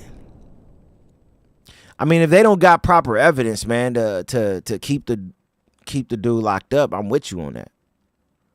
Like I said, I mean, where's the information? But like I said before as well, the devil is at work right now, man. You know, that's why we seeing so many people catch cases in hip hop. He is loose in hip hop. I don't believe they really got a lot of information on Big U, but we are not in control. The only thing that we could do is pray that the right thing happened and that justice is served if he didn't do anything. So I'm with you. Free Big U. But because of where the world is at right now and because of the evil out there and because the devil being at work, it's hard to see that happening right now. It's hard to see it, you know. And like I always tell you guys, I'm going to keep it 100. Straight up. You know. When I look at that indictment, I'm like, yeah, y'all. I don't see how y'all locked him up with that. But maybe they got more that we don't know. We're going to have to wait and see. Carlton Way. Marvin Sapp made his church check.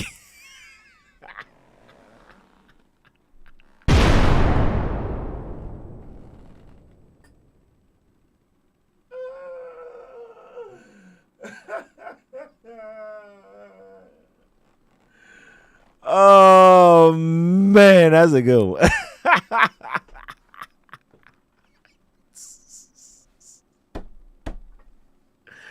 Oh, man, applause, man. That was a good one.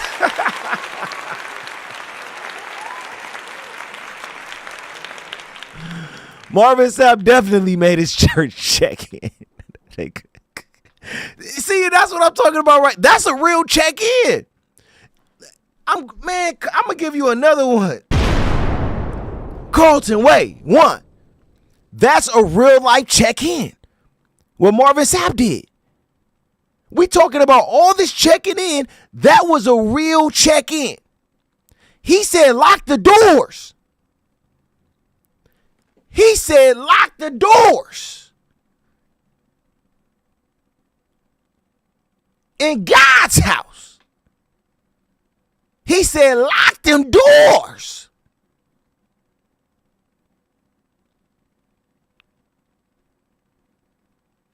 And you telling me, because Big U was talking about PNB Rock and talking about checking in and all that, you throw that on the indictment. But you got a pastor out here. And look, I'm a Christian man, but I'm going to get on the pastors too when they do wrong. I'm going to get on them when they do wrong. But you got a pastor out here, Pastor Marvin Sapp, who's really having this congregation checking in. Come on now. Don't get me start preaching out here. Preaching on the behalf of the brother Big U. I'm just saying. Carlton Way called it out. And just keeping it real. All right, let me give you another one. Okay, that was. I hope you still here, man. That was a good one. That was a good one. I got it. Classic. Oh man.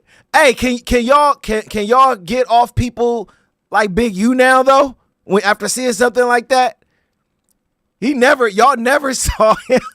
Y'all never saw Big U tell a whole bunch of people on live camera, close them doors until I get my money, until I get my bread. You better close them doors. You hypocrites, close them doors. We ain't never saw him do that on live camera. But the brother Marvin Sapp is now on an apology tour, going to other podcasts, explaining why he said what he said. When they got brother Big U locked up for just coming on the podcast and saying, hey, I think checking in makes sense. I think it makes sense. Why not? I would do it. Oh, you would, Big U, huh? All right, we're locking you up, brother. We're locking you up. Fair time. You're like, dang, I just said I would do it. That's all I was saying. But brother Marvin Sapp, lock them doors. Lock them doors. I need the bag. Cash money. Lock them doors. Y'all going nowhere. And I'm talking about men, women, and children. Children is going to bed late tonight. I need that bread. 40K. 40K. I need it. Give it to me. Oh, man. All right, Harry, I appreciate the content, bro. You go, man, appreciate you, Harry. All love, man. That's for you, Harry. Just for my appreciation as well. You know, at the end of the day, I just want to say this, man. People like Harry, when I see comments like that, it gives me another level of energy. Because what people don't see and know is that a lot of times everything that you see going on, and I'm gonna just keep it 100. Even anybody who know me, have rocked with me in the past, helped me out sometime here and there, I'm gonna keep it 100. A lot of times, a lot of stuff y'all see, man, I'm doing this by myself. When it come down to putting this together, cutting the clips, having the clips on for the next day for y'all to watch, you know, preparing the show for the next day, all of that, you know, of course, you know, I get help with certain things sometimes, but I'm just saying, I'm gonna keep it 100. A lot of this stuff y'all see, man, I'm going to sleep 4 or 5 in the morning to prepare. Waking up at about 7:30 in the morning to get my day going because I run a business as well. You know, and don't get me wrong, it's the life that I asked for. But when you sit in front of this camera and you do a show, seeing comments like that is what keep me going. Because I don't do this for the money. I promise you. If it was, let me tell you this, I could stop doing this today, focus 100% on my business, and probably make double or triple what I make right now. But I do this because I love it. I do it because I want to connect with you all. And I do it just for that one day or that one person or that one moment to where I gave back to a point to where it helped you grow in your own life. I'm not going to take that away for some money. We get one life to live and life is very short. Period. I don't want to spend all of my life out here just trying to become overly successful. I want to spend most of my life out here trying to give back, help others, lead others to God, you know, help save souls, give information in game, help others start their own businesses, grow, maybe even start their own channels. That's what I'm here for, man. I am not here for the bread. If bread come with it, great. I'm not going to pass up on it because guess what? The more bread I make, the more opportunities I can help you all with. You get what I'm saying? I make more bread. Guess what I'm going to do? I'm going to go start a program or a group with individuals who I know been rocking with me for a while and put money into that group. Hey, this is what I'm doing. This is how you can make some bread. You trying to start a business? Okay, here goes some money. Take these steps. Let's do this. Let's do that. You know, that's what it's all about. I'll be putting my bread out there to help you all grow. That's what it's about when it come down to me. But please, everyone out there, never get it twisted. This, what I'm doing right now, sitting here, is not for the money. Not at all. Never been for the money. And I appreciate individuals like you, Harry. Thank you. Thank you very much. All right. MITM Adamsville, Casanova. Oh, okay. I know you talking about when I was talking about the Ricos. Casanova, his crew got a Rico as well, and K Flock. You right. So you got in New York alone, you have Chef G and his crew Rico. You got Casanova and his crew Rico. You got K Flock and his crew Rico. You see, New York ain't playing no games. LA's trying to play catch up. That's why they're like, well, who's the biggest figure out there in LA? Oh, Big U. Okay, let's throw a lot of individuals around him. Big U, I don't even think even really kicks it with Brick Baby and Loose Cannon and all of them like that. That was weird when I saw them in the same indictment. I just think that when it came down to out here, they was like, look, we need a Rico out here as well. A Rico with somebody who is famous that's leading the Rico. So we could piggyback what we seeing going on in New York and Atlanta and other places as well. Right? So, and y'all going to start seeing a lot of that because I'm telling y'all, trust me when I say this.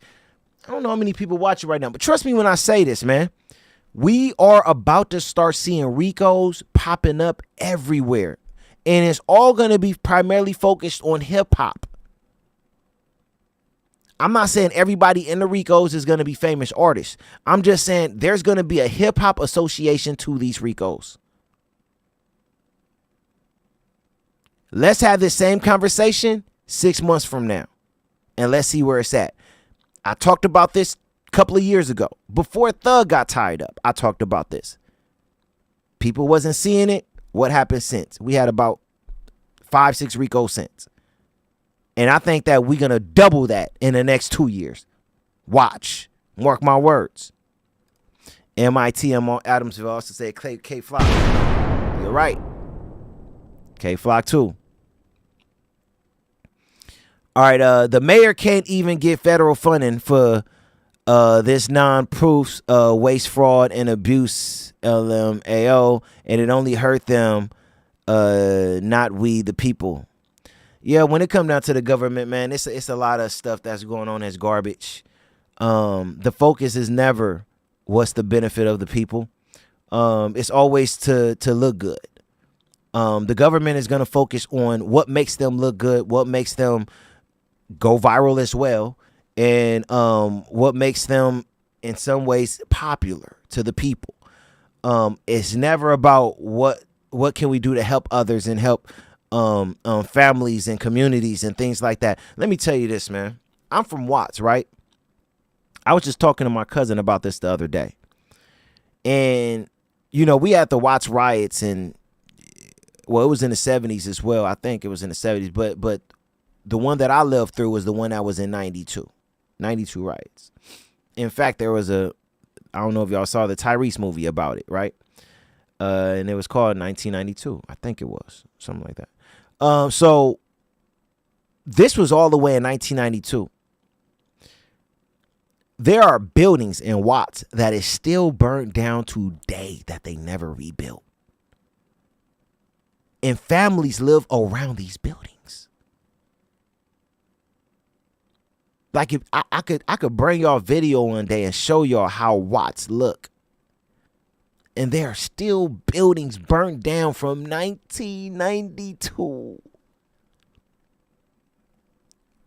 So do the government want to give federal funding to things that matter? No, they want to give it towards going to do RICOs. So now they can have a trial that makes them look good and look and go viral, and now everybody's watching it. Because guess what? You already know all these platforms, probably even including mine, once the trial starts, especially with this one, I don't play none of these trials on my platform because I'm not with all of that. But of course, this one, because there's a connection to it, of course I gotta play that on my platform if they do have a trial, right?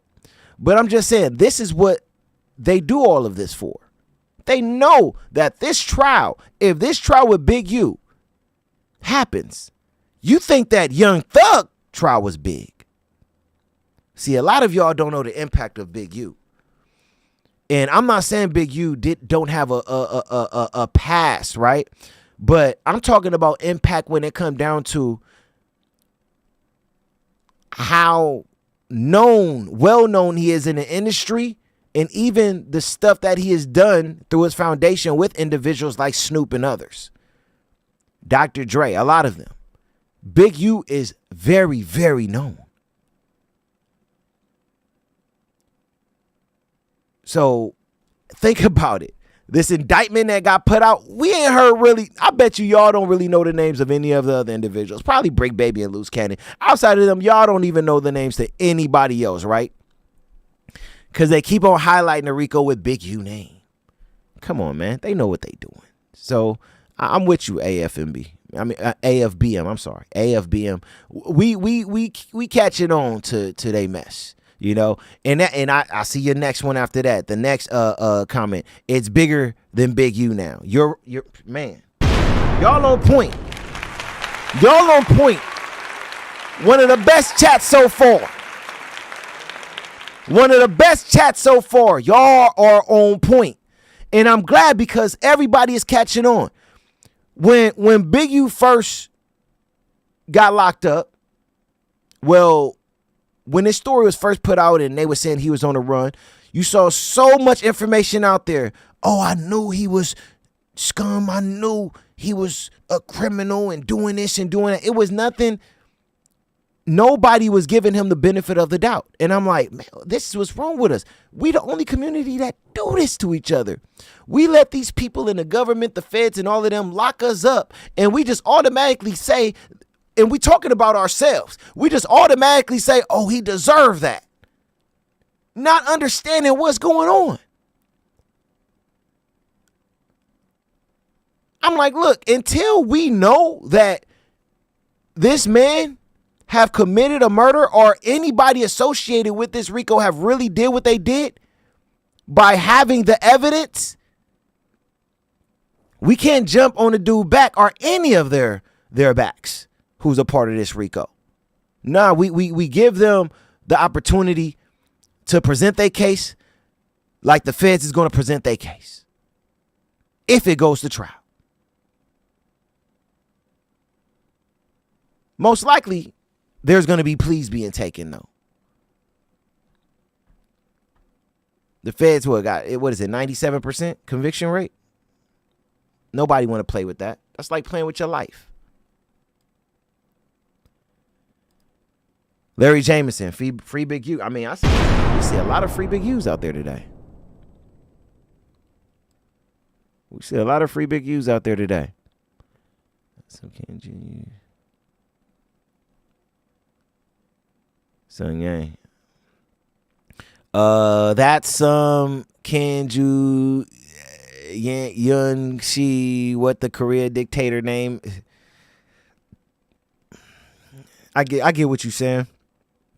Yeah. I agree. All right, I ain't reading. I see some of the dates for the question. Which I'm probably going to throw up again just for y'all to see it really quick before we go into this Marvin Sapp topic. And the topics we got left, I'm going to run through them. But stick with us. I'm going to go through them because your boy do got to go to Bible study too tonight. Got to go get my praise on. You know what I'm saying? Got to get my praise on. You know what I'm saying? It's Wednesday. No, today is Tuesday. But brother Isaiah have Tuesday Bible studies at the crib. Gotta go and show love. Probably gonna be late, but gotta show love. All right, let me see. We got let's go through a couple of more. All right, we got the scale. Rose of Kingdom of Planet of Apes. I tried to watch this movie and my reaction was like, ooh, excuse me. Where did that come from? You know what? For the comment, I'm gonna, hey. All love, man, all love. Rose of Kingdom of Planet of Apes. I tried to watch this movie and my reaction was like, excuse me. All right. Gotcha. Yeah, I wasn't a big. A lot of people like that movie. I never was a big fan of Planet of the Apes. I don't know. Yeah, I don't know. It just wasn't my thing. I'm more into reality. What's real, and everything like that. I'm more into that. I'm not into, fictitious movies. All right, Don D. Man, that's a name right there. Let me just give you this for the name. Just for the name alone. You like, hey, you gonna have to guess my name. Let me hear you say my name. Shoot. Say my name. I bet you can't. How about we make that the question of the day? If you could say this name right here, 100 on it. All right. He's acknowledging the criminal element in the city. And by him saying he has people check in with him, proposition him as being an authoritative figure of the criminal underground. I get what you're saying. Don't get me wrong. In fact, I'm not even going to say you're wrong. The only thing that I'm saying is that anytime he presented checking in, it had nothing to do with criminal activity.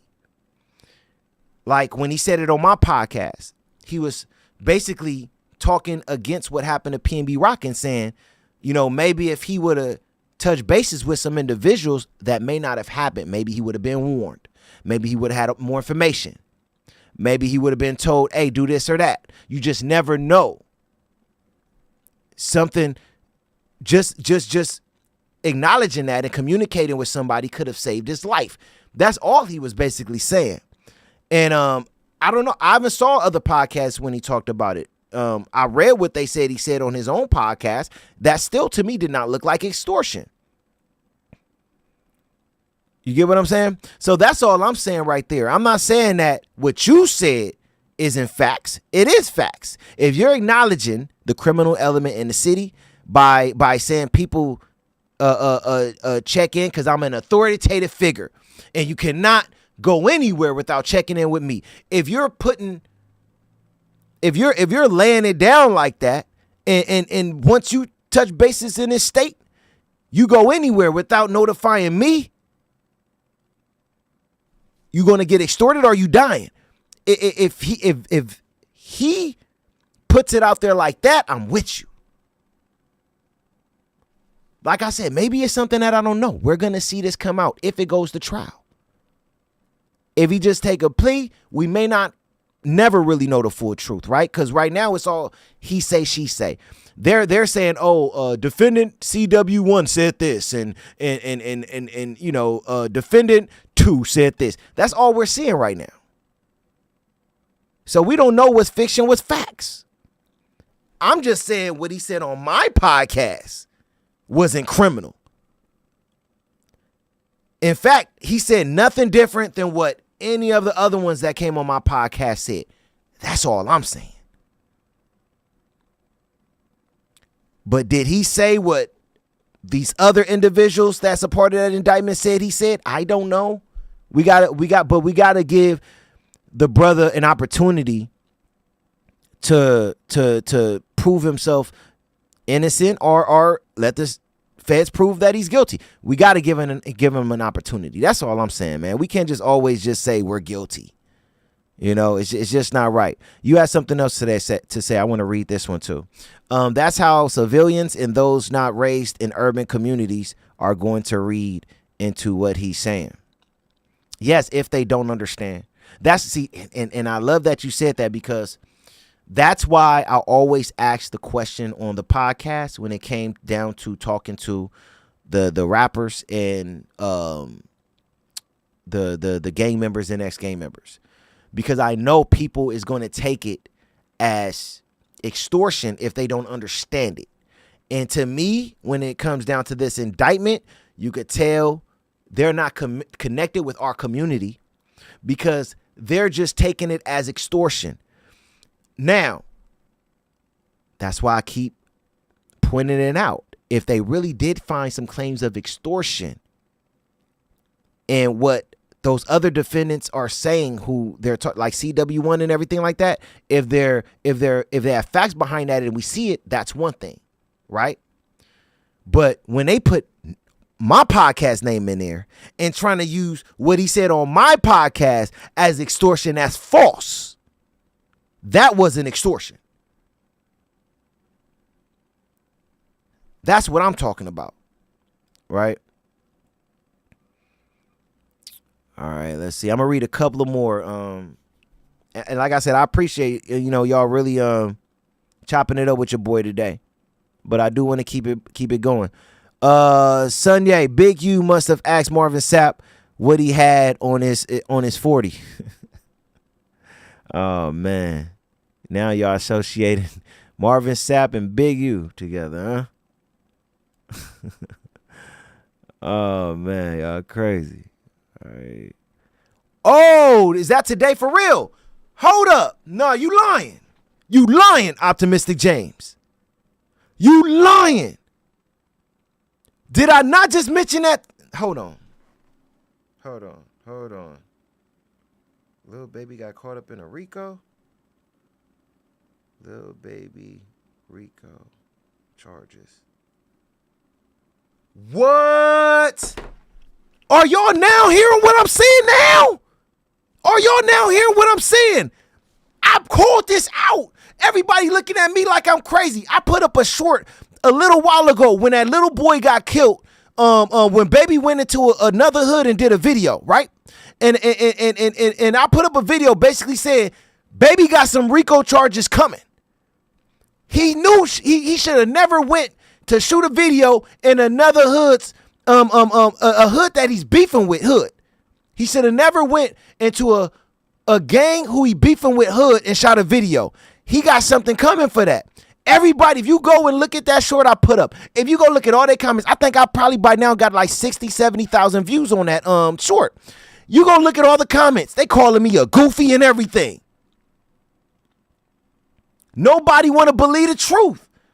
Let me pull this up right now. We gotta pull this up. Hold on one second. We got to. I appreciate that, Optimistic James. I appreciate that. Let me see. Let's go pull this up. Let me see. Lil Baby. Baby RICO charges. Be patient with your boy. To be indicted. Lil Baby and 4PF likely. This is likely. Let me see. Could face. Lil Baby. Oh, this is no. One day. No, let me see. Lil Baby reportedly facing. This is 1 day ago. Hold on. I want y'all to see what I'm looking at too. 1 second. Let's see. I'm trying to find homicide alleged in the press. That Lil Baby video. Likely to be indicted. New news about who could Lil Baby be filming. Let's see what this says. Let me see. Lil Baby could face RICO charges. Orange, Georgia, PD. Okay, let's see this. Let's see what this one is saying. Lil Baby and 4PF. And this is crazy. I mentioned Lil Baby. Hey, Optimistic James. Then I mentioned Lil Baby today, right? At the beginning of the show. I mentioned Lil Baby. And I said, we may be seeing some RICO charges coming in the direction of people like Lil Baby. I just been feeling that when it comes to Lil Baby ever since that situation happened with those little boys, getting murdered. You know, and like I said, and I still feel that way today. That was a weak move by Lil Baby. Weak move. You know it's kids and families there. Why go and shoot a video in a rival hood? You know better than that. That's stupid. Why? And everybody was calling me a goofy because I brought it up, and I'm like, you weak for that. But I'm a goofy. Y'all love these celebrities so much. Y'all idolize them so much. Y'all know we not here forever, right? Y'all better give all that love and thanks to God. Because when y'all standing in front of him one day, and he's saying you was giving your love and thanks to Lil Baby and Tupac and Biggie and Dirk and Drake and all of them. You wasn't giving your love to me. Y'all gonna wish y'all was giving God y'all love then, but y'all giving it to people like Lil Baby who out here doing demonic stuff. I'm not gonna hold back. I'm gonna keep it 100. I don't care who don't like me for it. I'm gonna speak the truth. God got me covered. I'm not afraid to speak the truth. I got on my knees and prayed to God. When God saved me and God started taking me into another direction, I said, God, I want to bring this to my community and I want to bring the truth because nobody's really doing it. I will go against all. I will never see these pastors out there who know the truth, but they trying to line up on the same line as the rappers and the singers and people like that, knowing good and well that they live in a different world than them, but they want to be cool with them and stuff like that and not tell them the truth. They want their donations. They want their tithes. They want their offerings, but they not telling them the truth. I'm never going to be one of those individuals. I'm going to speak the truth. When it come down to individuals like Lil Baby, these dudes are full of the devil. Full of the devil. Hate me for saying it. Don't like me for saying it. Full of the devil. And I hope he get his heart right. I hope he get his soul right, because it's not over for him. He's still here. I say it with such conviction because he's still here. He got an opportunity to turn it around. Let's read a little bit of this. Let me make this a little bigger for y'all really quick. Let's see. One second. Yeah, when I start talking like that, people don't say much. I know a lot. That's why I appreciate a lot of y'all today. I know a lot of people have left my channel lately because nobody want to hear the truth. People want to hear stuff being sugarcoated. I'm not a sugarcoating boy. I mean, a type of man. I'm a keep it real type of man. I'm not a sugarcoating type of man. Never have been that way. All right. Let me see. In Atlanta, the Objective article published on Monday, March 31st, 2025. Georgia City reported that Lil Baby and other members of OMF, Only My Family, and 4PL, Four Pockets Full, are likely to be indicted over RICO charges, per Chetty, the manager at the Georgia Public Defender's Council's specialized unit for gang cases. Sean Hoover is actively preparing for a racketeering indictment on both street gangs and expects the never needed rapper to be indicted with others. Wow. According to the Atlanta-based Reporters article, the preparation comes in the wake of the death of Keontae Davis. I told y'all they was going to take that serious. I told y'all, right? Who was a co-defendant in a murder trial stemming from the 2022 shooting of Jaquise Wilson, bled to death from bullet wounds last Friday, March 28th. The murder is seemingly part of a long-running street gang war between members of 4PF and OMF. Nathan 4PF, Nathan Benford, who was another co-defendant in a murder trial, pleaded guilty in the case and received 20 years prison sentence and a negotiated plea deal. Meanwhile, Wilson also pleaded guilty to lesser charges and was serving a 15-year probation at the of his murder. They didn't make sense with that. Chidi implicated that Wilson was prepared to testify at trial, which resulted in his plea bargaining convictions. The Atlanta Objective state that both OMF and 4PF have grounds to kill Wilson. The former as an act of retaliation and the latter as an attempt to silence a potential snitch. Wow. Well, we're gonna stop right there with this story for right now. You know, we're gonna wait for more information to really go deep in it. You know what I'm saying? We're gonna wait for more information to really go deep in it. I wanted to touch on it. I appreciate that information, Optimistic James. Now he didn't get locked up yet for nothing. But I definitely appreciate that information. All right, I'm gonna read one more chat and then we're gonna go into the next story. Cause like I said, I always want to make sure that, you know, we showing love here when it come down to the Nothin to Somethin podcast. Straight up. That's what it's all about. All right, you got Mellow S. Salute my brother. What up, Mellow? Man. That's what's up. Appreciate the love, man. Appreciate the love. Hey, you know, and I really appreciate it because a lot of y'all know how I talk. Y'all know what I'm about. And y'all know I keep it real when it come down to the things I talk about. And y'all still come and join in with your boy. And, you know, participate in the live streams and everything like that. I got nothing but love for y'all. You know, because you either gonna hate me or you gonna like the podcast. Because it's no middle for me. I'm not one of those individuals that I'm mainstream. I try to keep it cool with everybody. You know, I want to be liked by everyone. That's not me. You know? I'm a Christian, a child of God, and I know and understand the truth. I'm still learning, but I understand the truth. And I know when it come down to hip hop, when it come down to a lot of these individuals in hip hop, they need to save their souls because the devil is right behind them. The devil is coming. Why do you think we see so much going on in hip hop? Man, I'm trying to warn my brothers and sisters out there that's a part of that industry.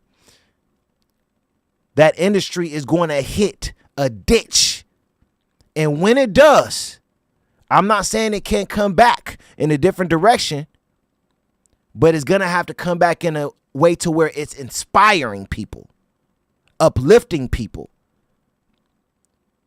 But rapping about murders and deaths, you know, and overdoses and suicides and all of these other type of things, you're connecting yourself with evil. You're connecting yourself with something that the devil loves. He's happy when he get a new when a rapper put out a song talking about murdering someone and you know getting the ops to go do the murder and jobs. Man, the devil is like,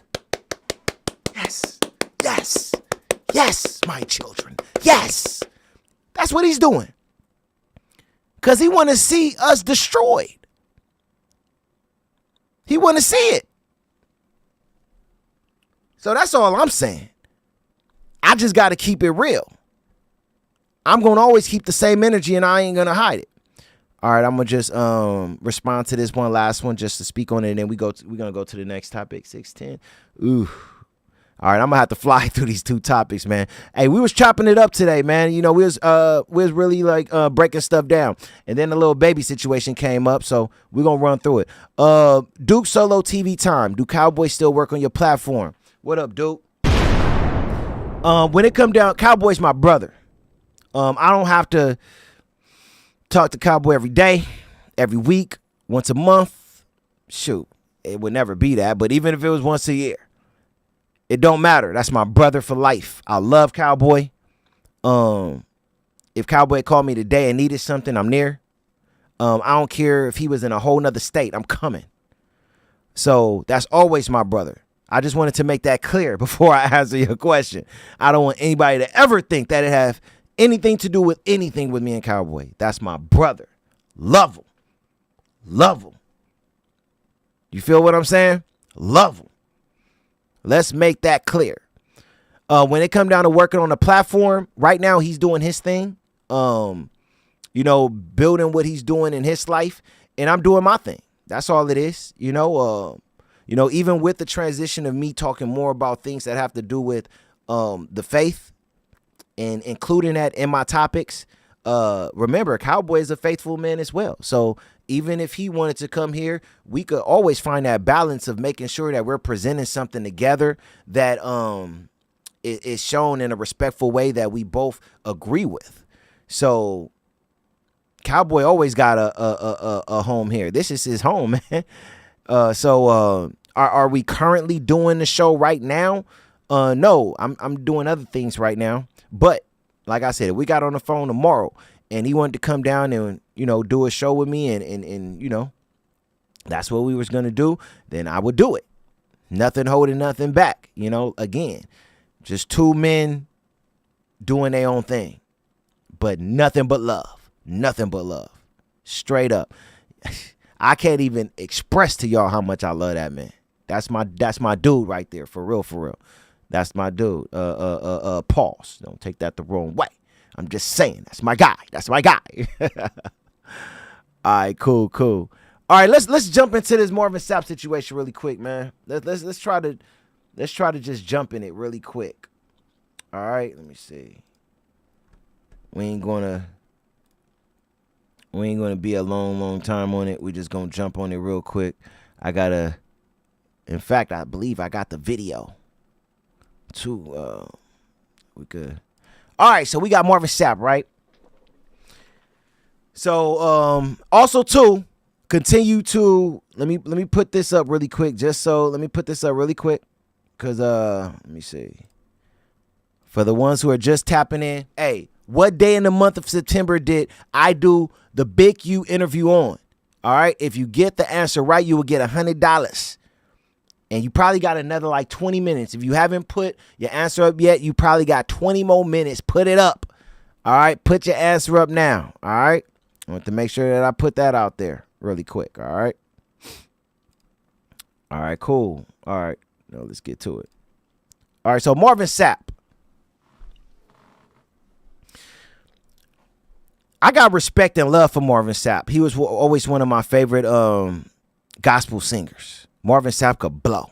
A lot of people may not know that Marvin Sapp is actually a very popular singer in the Christian world, right?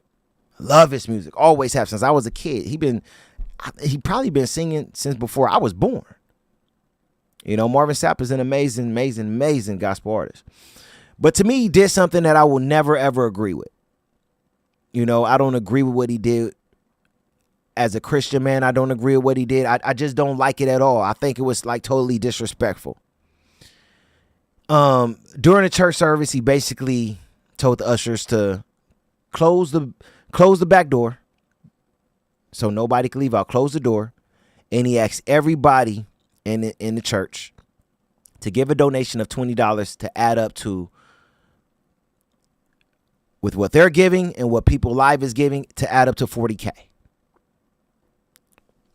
Marvin Sapp, brother.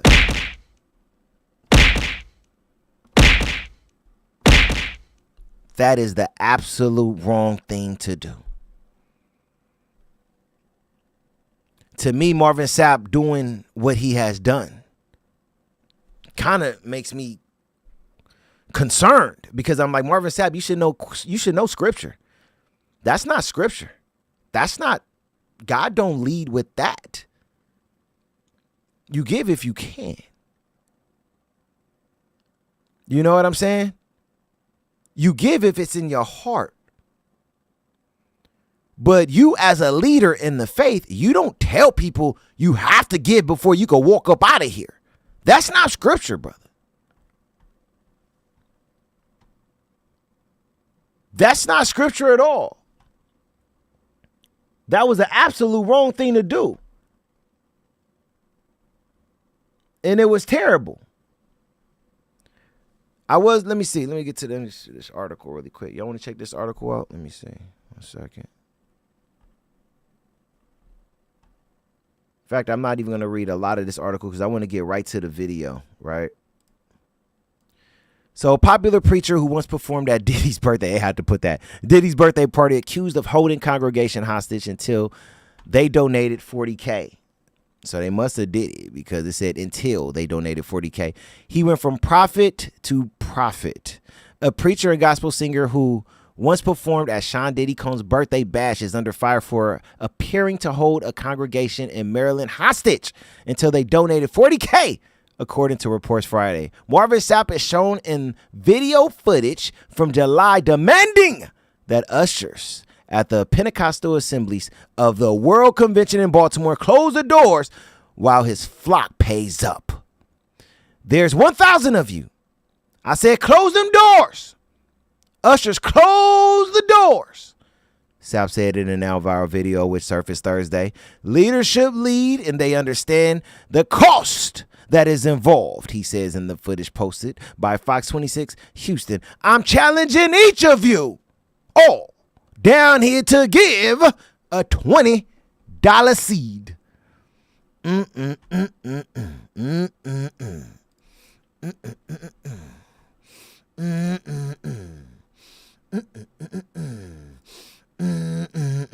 Remember that movie Cable Guy, Jim Carrey? That was like one of my favorite parts. What did he say? No, no, no. No, no, no, no. I forgot what he was saying, but that was like one of my favorite parts. I just got that in my head. You know, it just reminded me of what's going on with Marvin Sapp.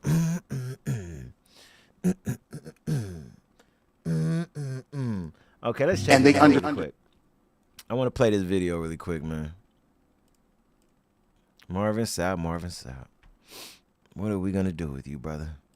What are we going to do? What is us Christians going to do with you? All right, let me play this really quick. Here we go. This is actually what happened at the church. Understand the cost that is involved. There's 1,000 of you. I said close them doors. Ushers, close the door. Oh, sorry about that. Let me mute.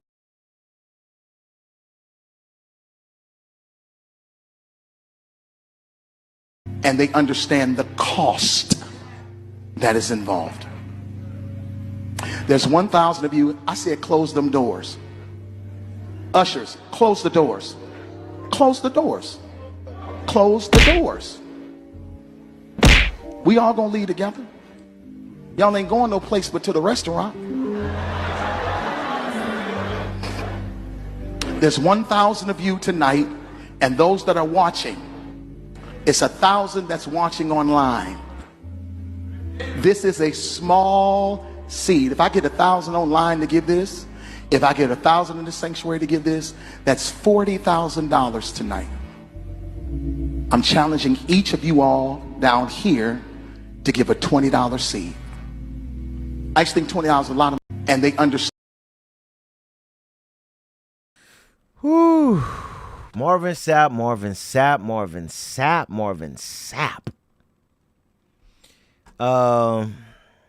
I definitely don't agree with anything that I just saw done at all. I think it was terrible. I think it was disrespectful. I think it was wrong. And actually, I think that he should kind of like be on some type of probation period when it come down to the pastor's board for what he did, which I don't think that's going to happen. But if pastors like Tony Evans is not preaching because he's under some type of punishment evaluation or whatever, one of the greatest pastors of all time, Pastor Tony Evans, shout out to him. He's under some type of disciplinary actions as a pastor. I don't like it because I love Pastor Tony Evans' sermons, but he's doing what he feels is best. If Pastor Tony Evans could put himself under disciplinary actions as a pastor, Marvin Sapp should do the same. In fact, he shouldn't even have to because the pastors around him should do it for him. That's how much I disagree with what he did. I think that what Marvin Sapp did is one of the most disrespectful things I have ever seen done at a church. And look, I grew up in a black church, so I know this happens. But my grandfather, one thing I can say about him, he never begged in church for people's money. Never. So y'all can't even say, well, how do you know what's going on in the church? You may be a Christian, but you don't know what's going on from that side. I do. My grandfather was a pastor. I was around a pastor my entire life, my entire childhood.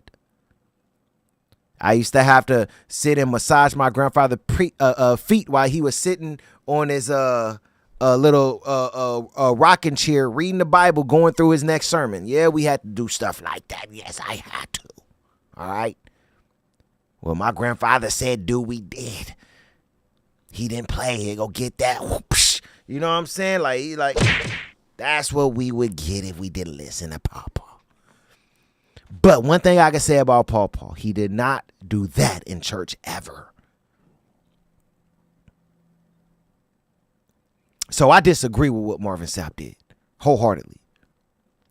Honestly, if you want to keep it real, and this is crazy because I don't think nobody in this church was thinking like that. But if you want to keep it real, if I was in that church, just because he said that, I would have left. As soon as he would have said, close the doors, you cannot walk, or whatever, close the doors, I would have left. Because to me, I'm like, that's disrespectful. Why are you going to say close the doors? I'm like, are you serious? You tripping? It just don't make no sense.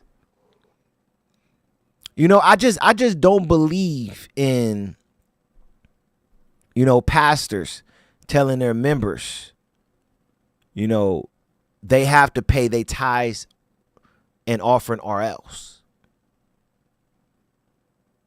I don't believe in making that an hour sermon. I'm not cool with none of that. I never saw my grandfather do any of that as a pastor, so I'm not with it. The church that I go to now, I love churches because of this. The church that I go to now, the reason why I love it because they don't do that. They'll let you know, hey, if you do for new people here and people who may not know, if you do want to pay a tithes and offering, there's a booth right outside the church. After church, you could go there and put your offering, your tithes up in there. We appreciate it. And they move on. They go into the message. They go into worship, the message, whatever they going into. But they leave that alone after about 5 minutes or less. Not even 5 minutes. I'm going to say after a minute, they move on. And never bring it up again. I don't like when pastors do this. I really don't.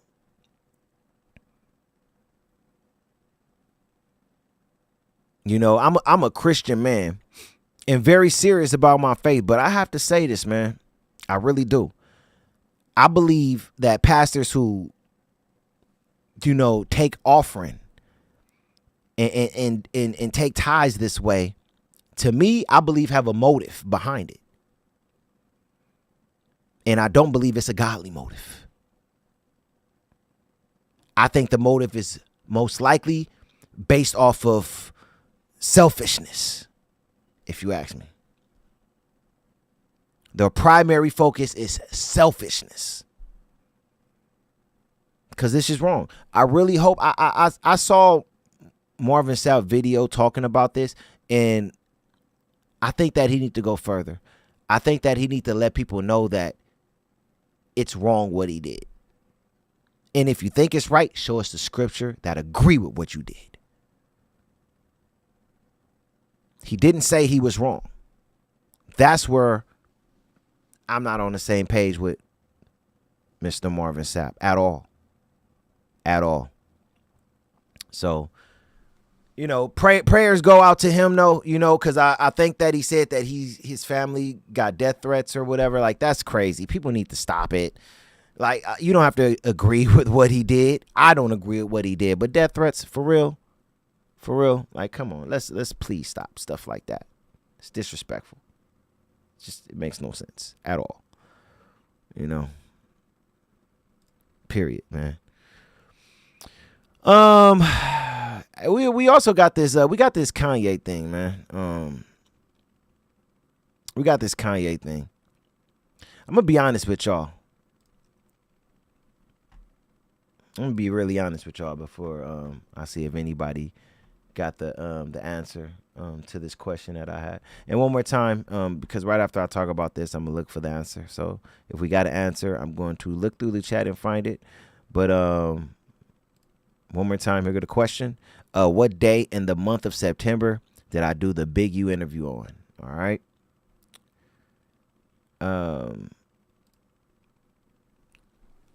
I want to show this picture too while I talk about this.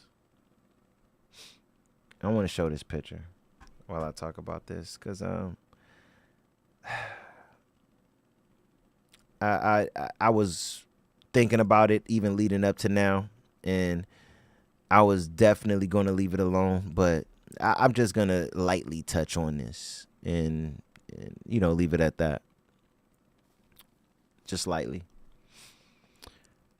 All right. Let me see. Let me take this down. All right, let me go to this. So, I'm not finna go deep into this. All right, I'm really not. This is all I'm gonna say, and we'll move on. We're in perilous times, people.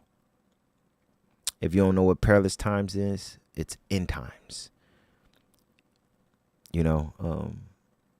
Time of the rapture, the time of revelation. We're in the time of evil, the time of darkness. We're in perilous times.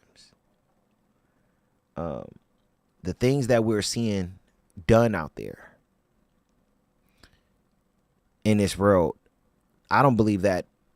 I think we're in a place where people don't even have control of their own flesh. I think that's where we're at. So when I first saw this picture and, some of this interview academics did with Kanye West, when I first saw this, I was like, what? What's wrong with this guy?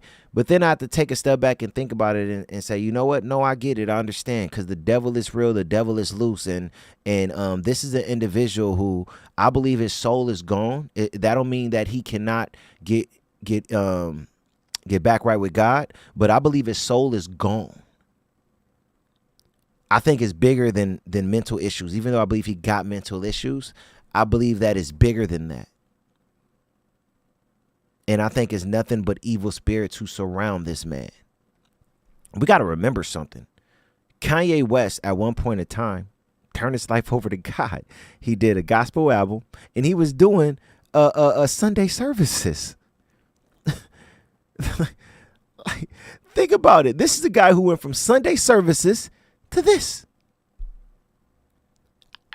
You cannot think this is the same individual. You can't be mad at this individual. In fact, thank God that your soul isn't lost to where the devil have full control of you, and you have an opportunity to get saved and turn your life over to God. Because with what Kanye West is dealing with, it's not just as simple as him going to church, getting on his knees and praying. He's dealing with spirits he got to remove first. Dark, deep, evil spirits. He totally turned away from God. And he got to fight a battle before he get back to that place. So thank God you're not in that place. Thank God. These billions that people got mean nothing.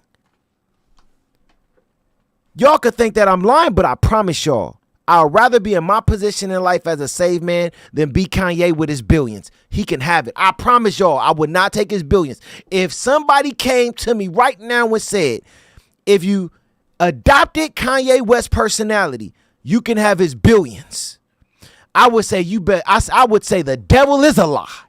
The devil is a lie. I'm not adopting nothing that he got going on with him. I'm cool. I'll struggle here and there and live the life that I'm living. I'm good. Because if something happened to me today or tomorrow, I'm going to walk with God. That's where I'm going. What is your billions if you're going to hell? Are you serious? It's nothing. It's garbage. It's nothing. So this isn't just about being mad at Kanye anymore for what he's doing. You got to understand, like I understand, the guy's soul is gone. He's filled with darkness and evil spirits. And we got to pray for this man. Don't be mad at him. Pray for him. That's it. Just pray for him. And I'm going to leave it at that, man, when it come down to Kanye West. All right, man. Let me see really quick. Let me see everybody answers. Let me go through this. All right, let me see. Okay, Optimistic James says September 22nd. Don DPZ OSA says 16. Geo Blaxican says September 14th. Let me keep going and see if we got any more. All right, that's it. Those 5. All right, let me go on and pop on the screen answer. The Cash App giveaway answer is... Oh, let me go to... I got to switch the streams. The 23rd, man. Why y'all could never get it right? Why y'all could never get it right, man? And I hope some of y'all didn't go on the actual Big U interview and look at that date and give me that date. Let's see. I want to see was one of y'all answer that, because you always got to remember, if I do, that was an unlisted interview, right? So I had to do the interview at least a day before that was posted, right? Let me see, did any of y'all pick that date, before I get up out of here? Because if y'all did, man, I gotta laugh at that one. I gotta laugh at that one. Come on. Let me see. It was on the 13th. No, I don't think nobody picked the 13th. Nah, so, but yeah, the 23rd. 23rd. Wow. Dang, man, it's so crazy. I'm trying to give y'all money. Dang. When I did the Cash App giveaway about a year ago, people won. I don't know what else to do. I thought that this would be easy. And I thought at least if 30 people guess something, they'll pick different numbers and somebody will get it. But man, this is terrible. I guess we'll do it again on the next, episode. But hey, I gotta get out of here. I'm already 6:30. So I gotta go to the crib first, check on the dog. Time is not looking good. It's not on my side right now, brother. It's not on my side. But hey, I gotta get out of here. It's your boy Paul P. Man, thank you all. I love you all for just joining and being a part of the podcast today. This was great. This was amazing. Hey, I love you all, man. It's your boy Paul P. I'm out of here. Deuces.